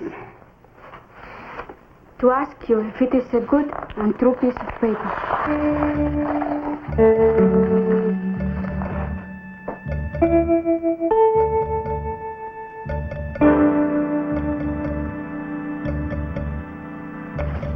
Miss, I don't know where you got this, but I hope you realize there's a good chance that this can put you behind bars.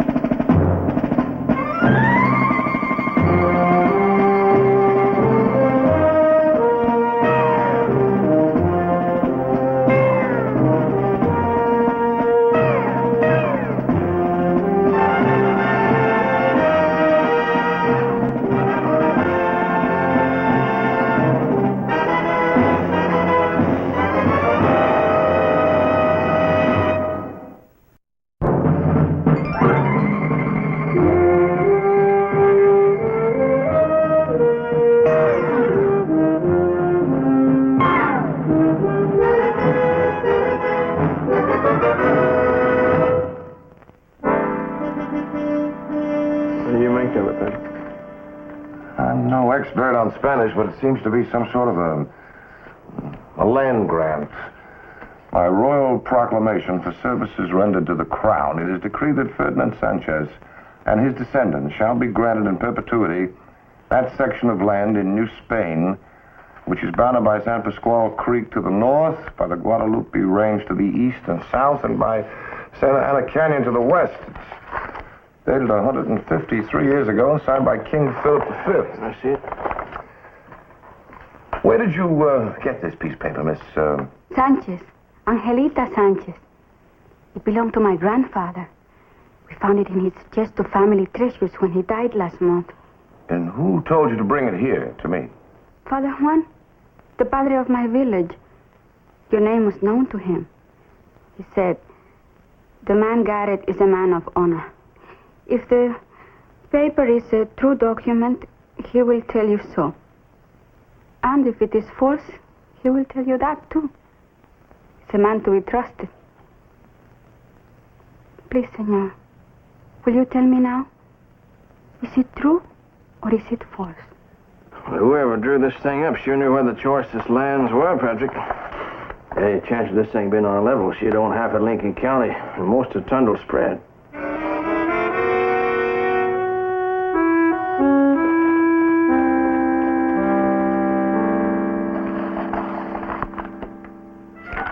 A Spanish land grant. Oh, come on, Pat. That's the oldest dodge in the world. Every two-bit forger in the country's tried that at one time or another. You know that. Yes, I know. And if anyone else but this girl had brought it to me, I've tossed it into the nearest wastebasket. Sam, you've got to see her to believe her. And you do believe her. No, I didn't say that. But I've asked her every question I could think of, and the story still rings true. That's why I brought this thing to you. You're a lawyer. You've had experience with these things. Take a look. Tell me what you think. I can tell you without looking, it's a forgery. Maybe 1 in 10,000 of these things is on a level, and that's a high average. But sometimes there is that one, isn't there?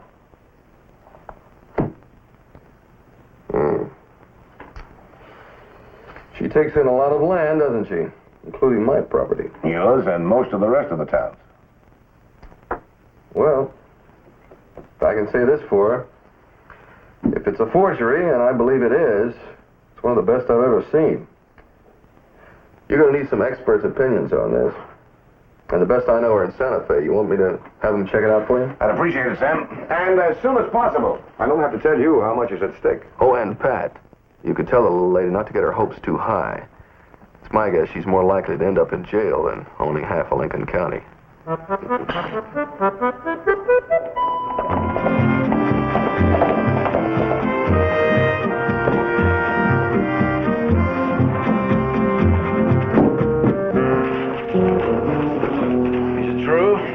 It's true, Billy.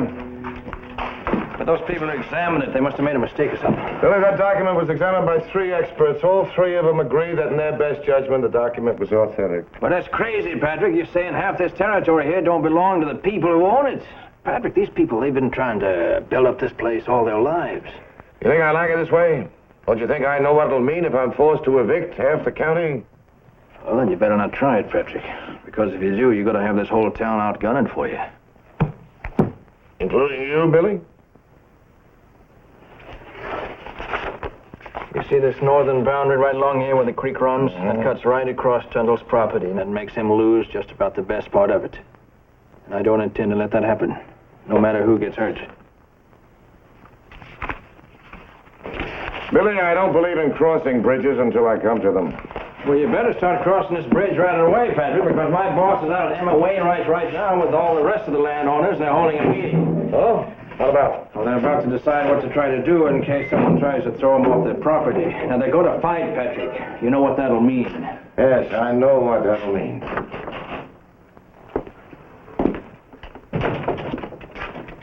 I do not understand, Senor Garrett.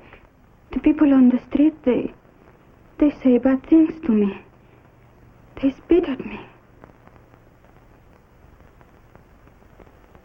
Well, they've just heard the news, Angelita, that your claim may be valid. I'm afraid it hasn't made you the most popular person in town. They don't like you. Do you not like me, Senor Billy? I like you. Yes, I like you, Angelita. It's just what might happen to this town that I don't like. Emma Wainwright, you said, huh? You know, I think Miss Sanchez here has as much of a stake in the future of this town as any of the other landowners. She should be at that meeting, too. You're asking for trouble, Patrick. Now, Billy, I'm trying to avoid trouble. Come on, Angelita. I want you to meet one of the town's leading citizens. Here we go.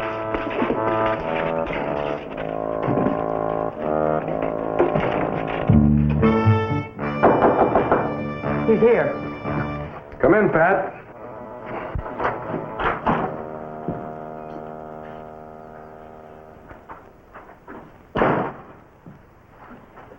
You're late, Garrett. The meeting ended 10 minutes ago. Angelita, I'd like you to meet Mrs. Wainwright, and this is Mr. Sam Kirby, our town's leading lawyer. Angelita Sanchez. So this is my rival. Come here, Garrett, and let me look at you.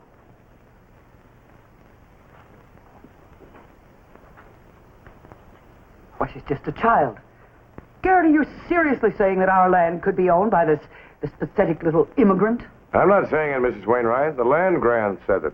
And we're all immigrants. We all came from somewhere. That's right, Garrett. We all came from somewhere. My father and I came here from New Jersey 40 years ago. I helped him stake out this land. After he died, I took care of it alone. I'm responsible for what it is now. Even though money is tight now, do you think I'd let anybody take it away from me? I think, Mrs. Wainwright, that you'll abide by whatever the law says. You always have. Not when the law tells me to give up my own land, because then the law will be wrong.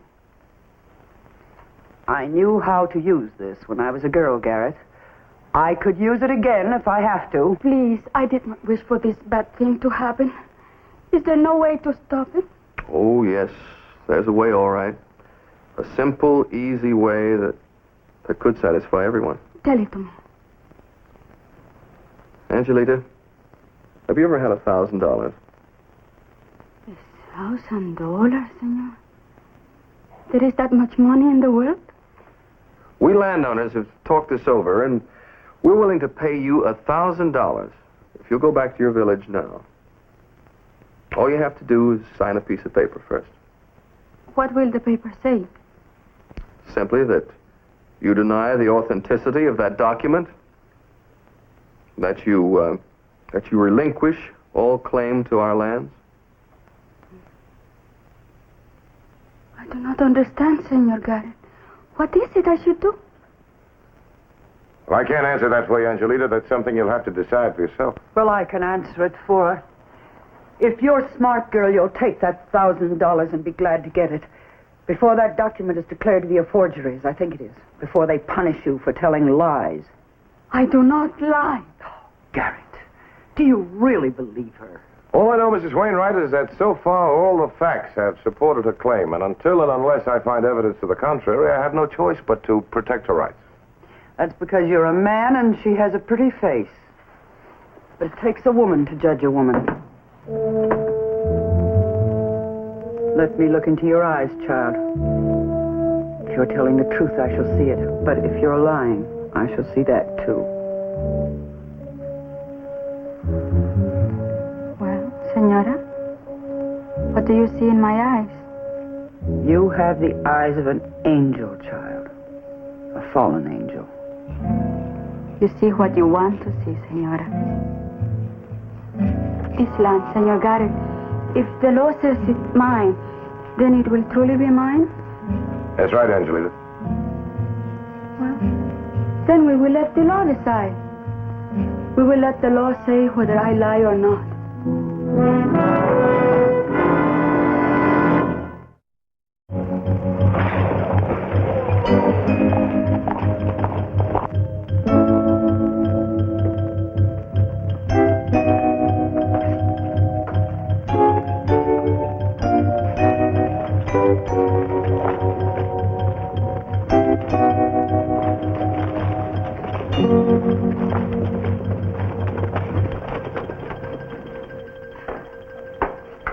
Don't look like good news, Sam.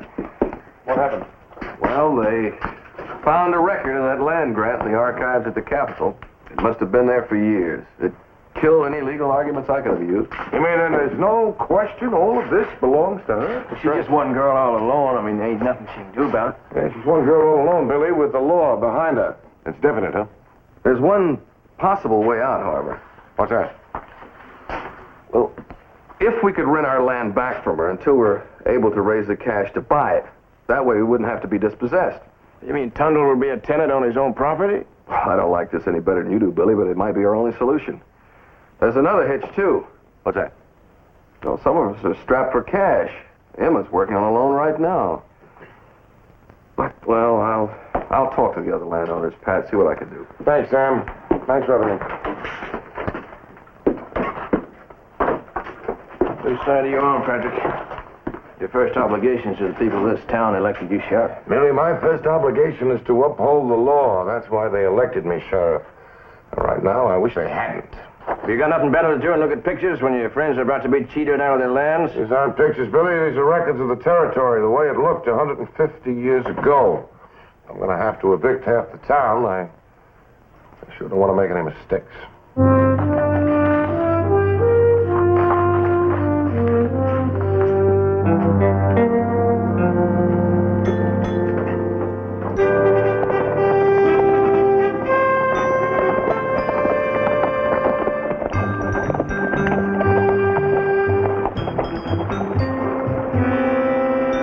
Tonto gave orders.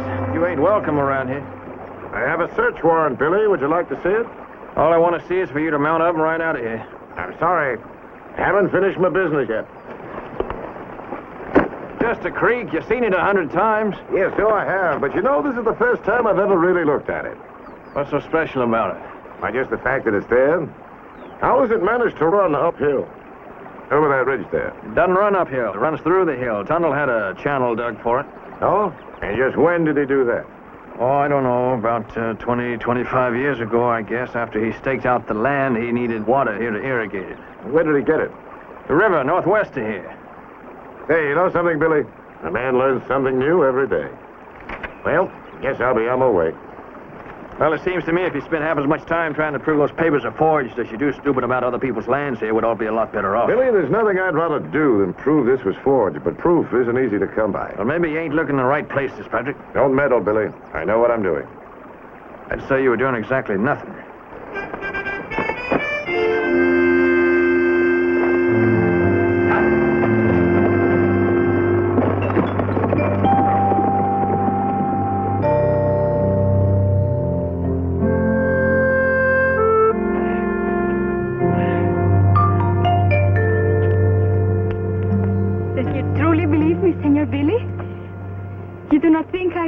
Even if I didn't believe you, Angelita, I'd have to believe the experts. They're behind you 100%, ain't they? Well, how does it feel to be the biggest landowner here in Lincoln County? They are all good people. I do not wish to put them off their land. All I wish is to be paid what the law says is right. Have you thought about what you're going to do after you take over? I do not understand. Well, I mean, you're getting 100,000 acres around here, plus the whole town of Lincoln. That's a pretty big responsibility for one girl alone. I mean, running the whole town all by yourself. I think you're going to need someone to kind of help you. Senor Garrett will help me. The people will help me. If you're the landlord, Angelita, they ain't going to help you one bit. Well, then I will have to find someone else to help me. You already have. If you want him. You said one time that you liked me. Did you mean it? Si, Senor Billy. I meant it.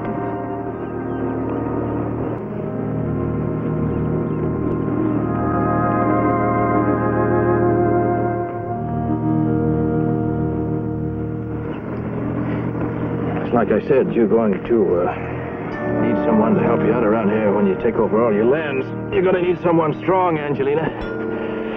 Real strong. And I think I'm your boy for the job. You and me, we can make a team.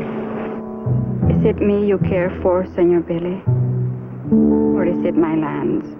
Well, I just say I like your package as a whole. I mean, I like you, and I like your lands. It is very nice of you to wish to help me, but I do not think I can accept your offer. Why not? Someone already made you the offer. It's time I go back to town. Come on, Angelita. You don't need to play coy with me. I don't understand what you mean. I mean, you've been putting on a good act for Garrett and the rest of the town, but you don't really think you could fool me, do you? You've been trying to sell us a bill of goods, Angelita. Just what makes you think such a bad thing of me? I checked with a friend of mine, the father I knew up in Santa Fe. He said he passed through your village last year. That priest you were telling us about, Father Juan, you said his name was? Yes, Father Juan. Only his name wasn't Father Juan. It was Father Antonio. Oh, but of course. Father Antonio was a good friend of mine, too. But he was transferred to another parish 3 months ago. Father Juan took his place. Angelita, I got no friend in Santa Fe. There is no Father Antonio. I just made him up. Do you think you can trick me with your lies? You're just guessing. I know this much. You're smart, but you ain't smart enough to forge that land grant all by yourself. Someone had to help you. Now, what's the deal, Angelita? Equal shares or you're on a salary? I like you better that way. You're a lot more woman. You really believe these bad things about me? Why have you not told Senor Garrett? Because I'm just like you are, Angelita. I got a great big fondness for money, too. Now, why should I work for Tundle for peanuts when I'm going to get a great big piece of this land here? Now, you tell your partner, whoever he is, that my price for keeping quiet is a 1/3 share of everything. You tell him to meet me right here in exactly 24 hours. Because if he don't, I'm going straight to Garrett and I'm going to tell him everything I know.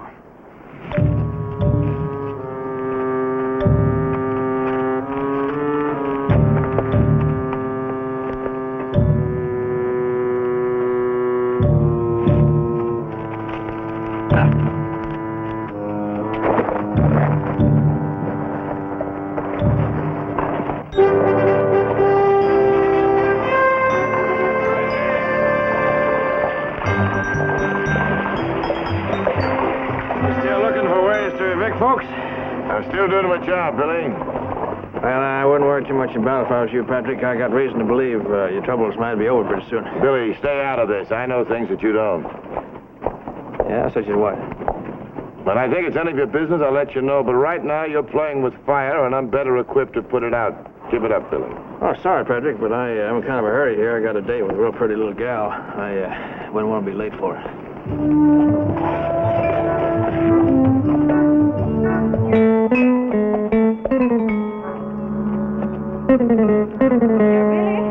Right here, Angelita. You did not have to hide from me. You're pretty good at playing tricks. Couldn't afford to take a chance. Where's your partner? You have won, Senor Billy. He agrees to your terms. You will get 1/3 of everything. I'll believe that when I hear it from him. Now, where is he? I'm right here, Billy. Drop it, Billy. I said drop it.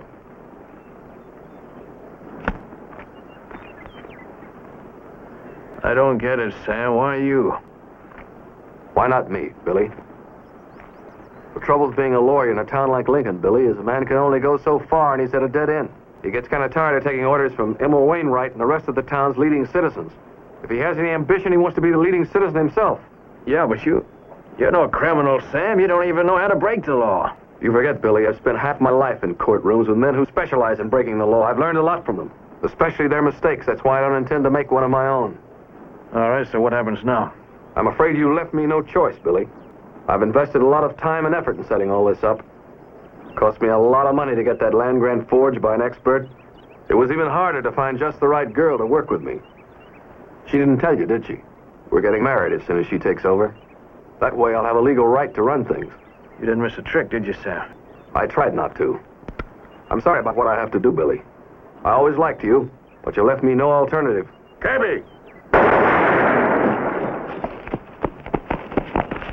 All right, Angela, it is too late for goodbyes now. I'm sure glad you're here, Patrick, but what made you follow me? I wasn't following you, Billy. I was following her. What for? And I figured that sooner or later she'd lead me to whoever she was taking orders from. Well, then you knew... Yes, I knew. Sam made one little mistake. That creek that runs across Tundle's spread. That was the northern boundary of that land grant. Now, how could that creek have been there 153 years ago when Tundle himself put it there just 20 years ago? Whoever drew up that document knew the territory as it is now, not as it was then. Come on, Sam. Like you said, Sam, only 1 in 10,000 is ever on the level. I'm glad this one wasn't it. Here you go.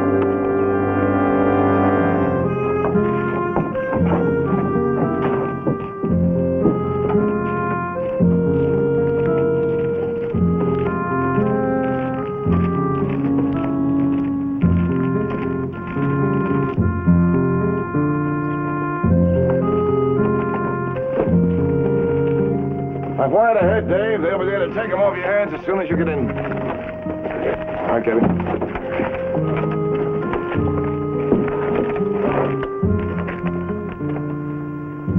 Why'd you do it, Angelita?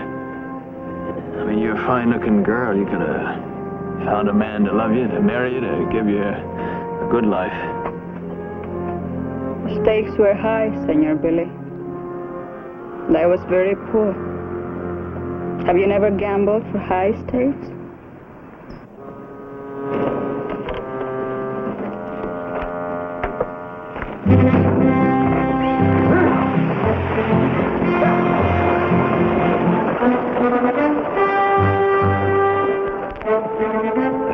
She is the face of an angel, Patrick. You'd think there could be nothing but goodness in her. You don't look for goodness in faces, Billy. You look for it in hearts.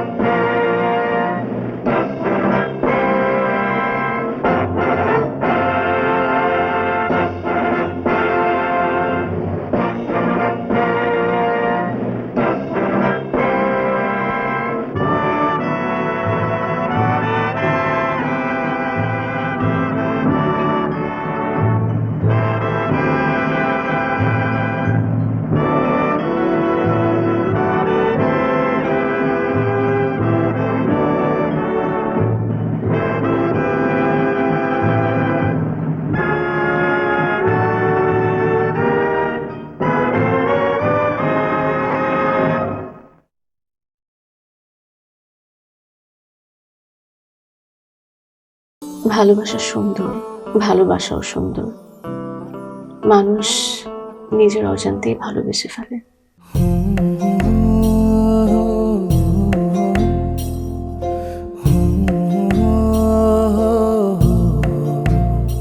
আমারও মনে হয় কি জানেন, আপনার মতো জানাশোনা কাউকে না আমার বিয়ে করা উচিত।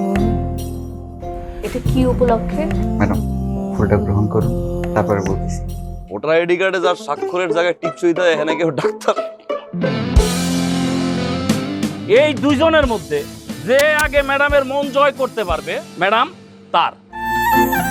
একদিন না দেখলে তোমায় বন্ধু আন্ধার লাগে সব, তোমার এই প্রেমে এমনই টান। রোগীদের তো ডক্টরের কাছে আসলে ব্যথা কমে যায়, আপনি তো উল্টো হলো কেন?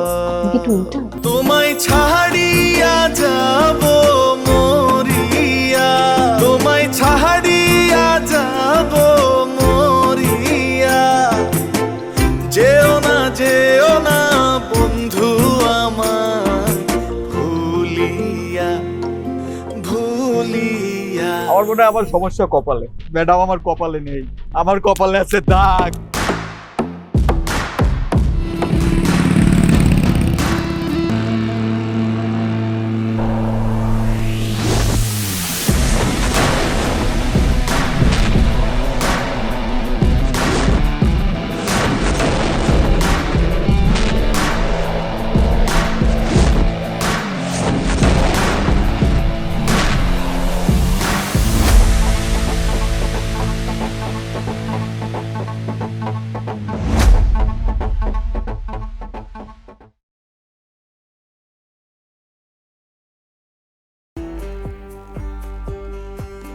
Cảnh vệ này, 3 cảnh vệ rồi, 4 cảnh vệ,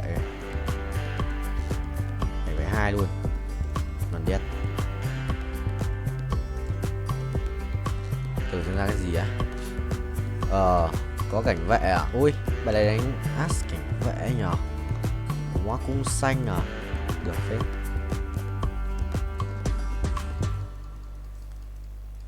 As cảnh vệ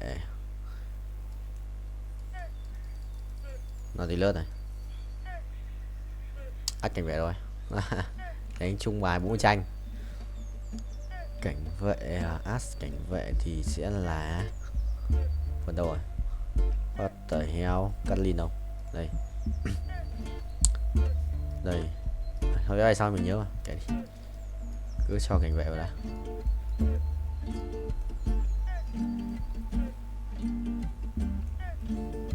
Bôi gỡ, điểm bôi gỡ. Rồi, vừa đủ, vừa đẹp. Cung xanh này, vô cực rồi. Cung xanh vô cực với cả cuồng đao. Dấu có cuồng đao, xít quá. Chắc là chìm quá rồi, chắc thế. 82 máu à? Trốn nhỉ? Sẽ một chút trốn đấy. Mình sẽ lái cái này trước. Ok. Tốc độ cao đét. Ok được rồi.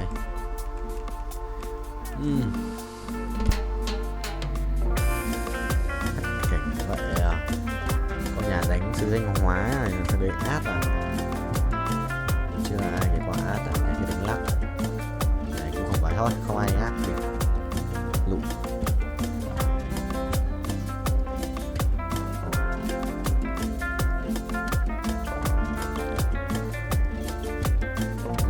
San mà gì xin ra chơi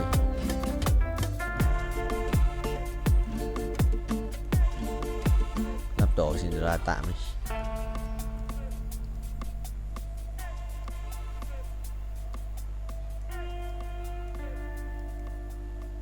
Xin la ra tỷ đấu sĩ này mình đánh thì nhầm trở thành đấu sĩ tiếp và ra 1 tỷ ấy.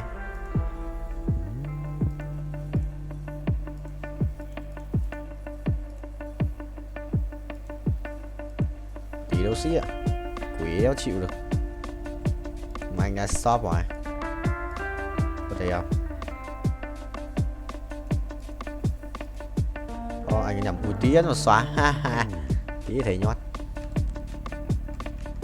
này mà bình tĩnh, tự tin và tự tin, bình. তোমাকে 15 লাখ টাকাই দিতে হবে। তুমি যদি দিতে না পারো তোমার বাবাকে কল দাও। তোমার যত জমি জিরাত বাড়িতে যা যা আছে এগুলো বেচা হইলেও তোমরা আমাদের টাকা পাই পাই করে শোধ করবা।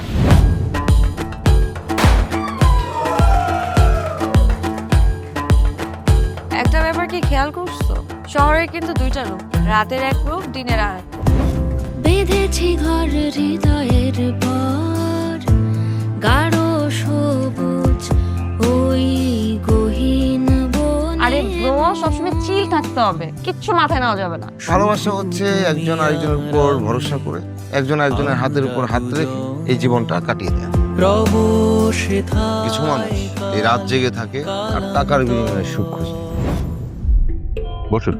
এখন তো সিরিয়াস হওয়া উচিত, তাই না? আমি তো কোথাও যাচ্ছি না পার্টি করতে। তুমি কেন যাচ্ছ? কেন বন্ধ করতে পারতেছো না বলো তো?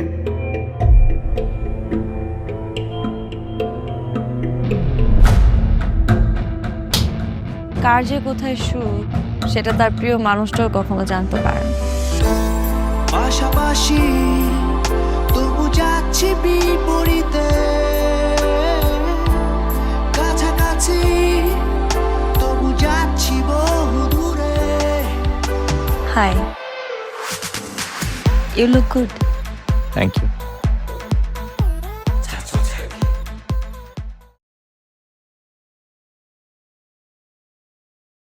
Video 4 ngày mùng 6 tháng tới đúng không? Mùng 6 tháng 7 thôi chưa ghét nhiều. Anh sẽ quay một cái quả mũ đi.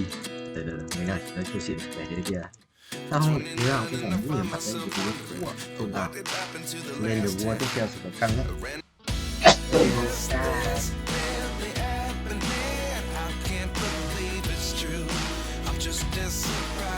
Đây có một quay, quay. What the hell? Báo tạm chí. Tức là một cái mày thông báo lại cái gì cứ báo. Báo quả mũ á. Yes, rồi, cầm mình. Thế rồi, qua về quân của thầy. Qua ai về cái đấy đập. Qua ai về quân đấy đi.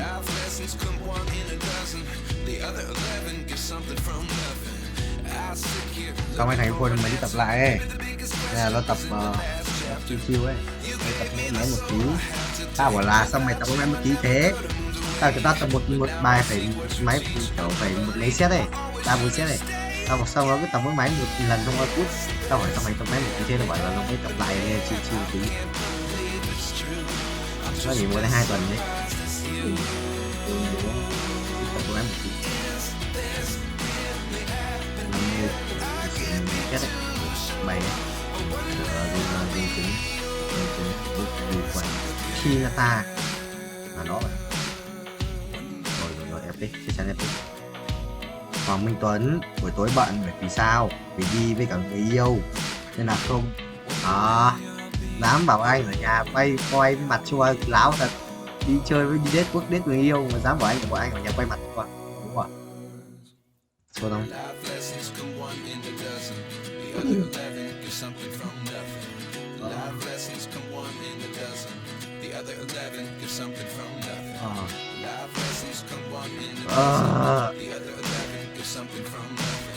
Life changes, just open the door.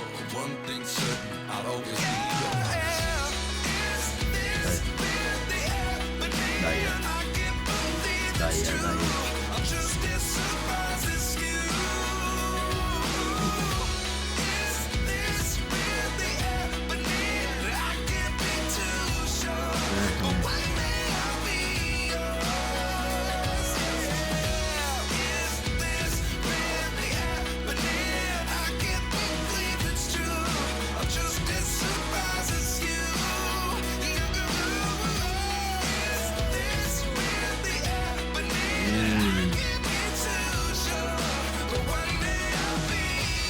Anh có làm nó vô.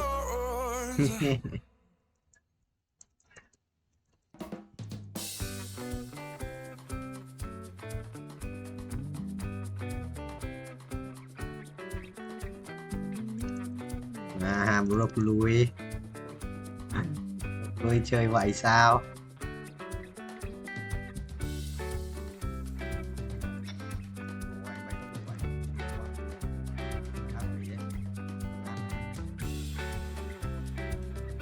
Bốc khói rồi mà lần này bốc lửa hay lần này tên là bốc lửa gì 700 tỷ hai 700 tỷ à? Mày phát 1 chi liền không? 1 chi liền luôn mà vừa thằng lắp này 5 lắp cho nó không xài ngá rồi quay đều quay yes.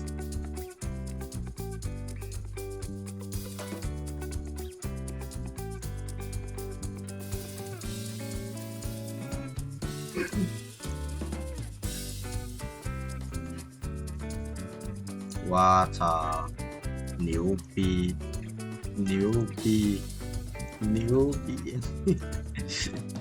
Ski toilet đấy à?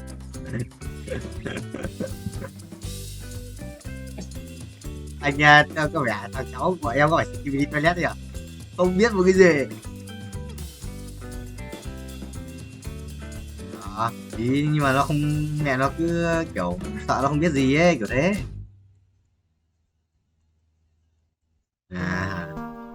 Làm xa lắm ơi, ở Bắc Từ Liêm ở đoạn mà gần cái ở ấy, gần cái mà Westlake ấy, nó tên Westlake ấy,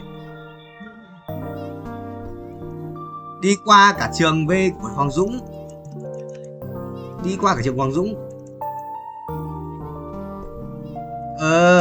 tận đấy cơ. Thôi em bảo nó là vào mấy cái group của Lotte hoặc là gì đấy ấy, mà xem bọn nó khắc đăng bài tuyển mà, xong rồi xem mày ở đâu người ta khắc sắp xếp cho qua chỗ làm mà cái kiểu ấy. Lotte không biết, Lotte hình như là phải làm một lương xin luôn ở cái chỗ đấy thôi. Ở đâu cái quả sập của cây là Vinmart này nó sắp xếp theo kiểu chỗ. Yes.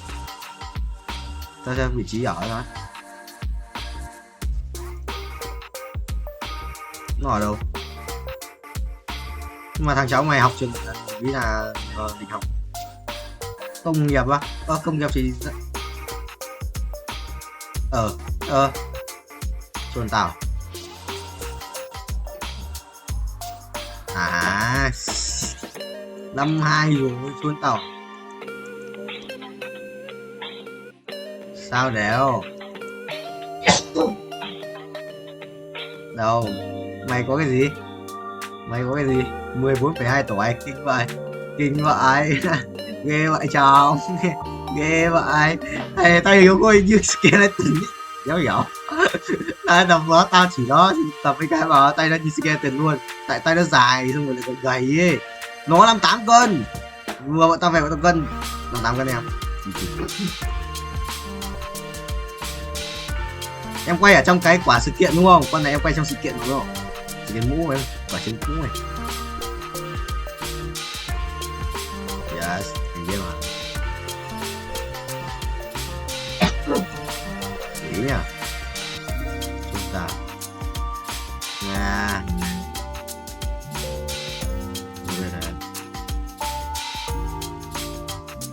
sao tưởng vừa là chị.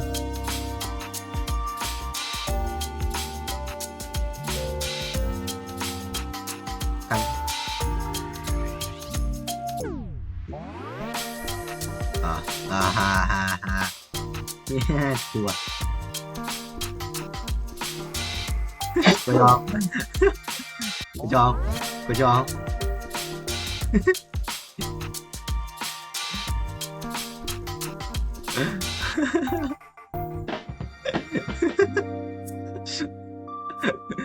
Tết cái thằng yêu khôi, cái thằng yêu khôi, cái thằng yêu khôi.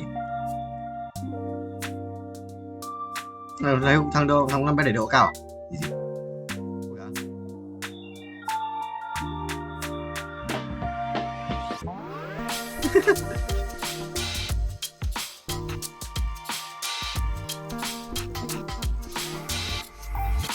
Chị em quay là con mi thích trong này chưa vào sự chuyện ảo ấy của em ơi. Sự kinh khủng ấy, sự kinh khủng ấy. Còn đấy thằng nó vui, nó bảo làm nó mới đi tập lâu rồi, nó không tập đây, tập lại nó tập chiều có máy tập một tí mà cháu bị chôn ngủ à. Tao đang tập máy này xong nó cứ bảo ê ra kia đi, what the hell, chôn tao.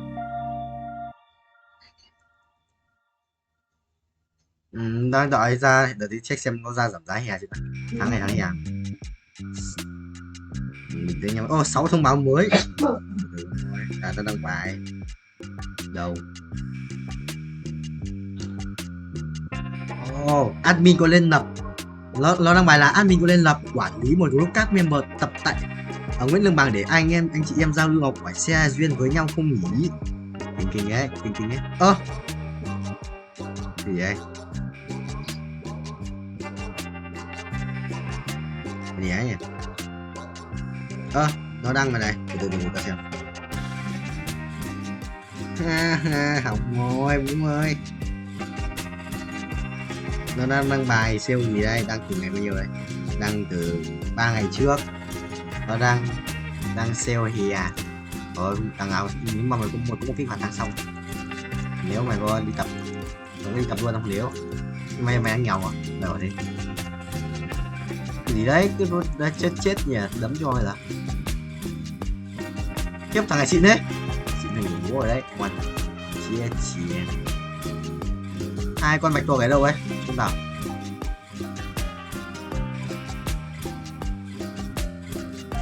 Bọn thấy lúc nào trả tiền. Bọn đấy quỷ tiền. Bọn đấy lúc nào trả tiền. Nhưng mà đấy lúc nào trả tiền ngay không mà thiếu đâu. Lại nó đuổi nhân viên liên tục. Đi cầm biết đâu ăn là sợ là lâu dài đấy. Đi cầm biết đâu ăn mà nên họ nghe phết.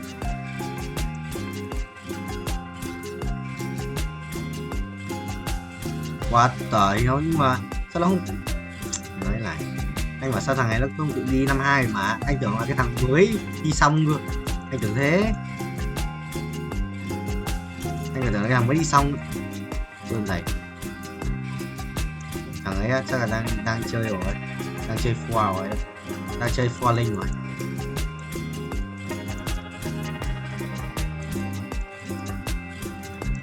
Còn đang chơi mày ngoại nó quá của tao à, tao phiền không? Mày làm phiền thằng Vương của tao à? Không biết mấy giờ không tuổi ca tối mà 10 rưỡi tầm đấy. Đều đi quá trời đấy. Em lên gôn mới rồi đúng không? À ừ đúng rồi, mất lần 3 lần reward mà. Lần thứ nhất 2,5 tỷ. Hả?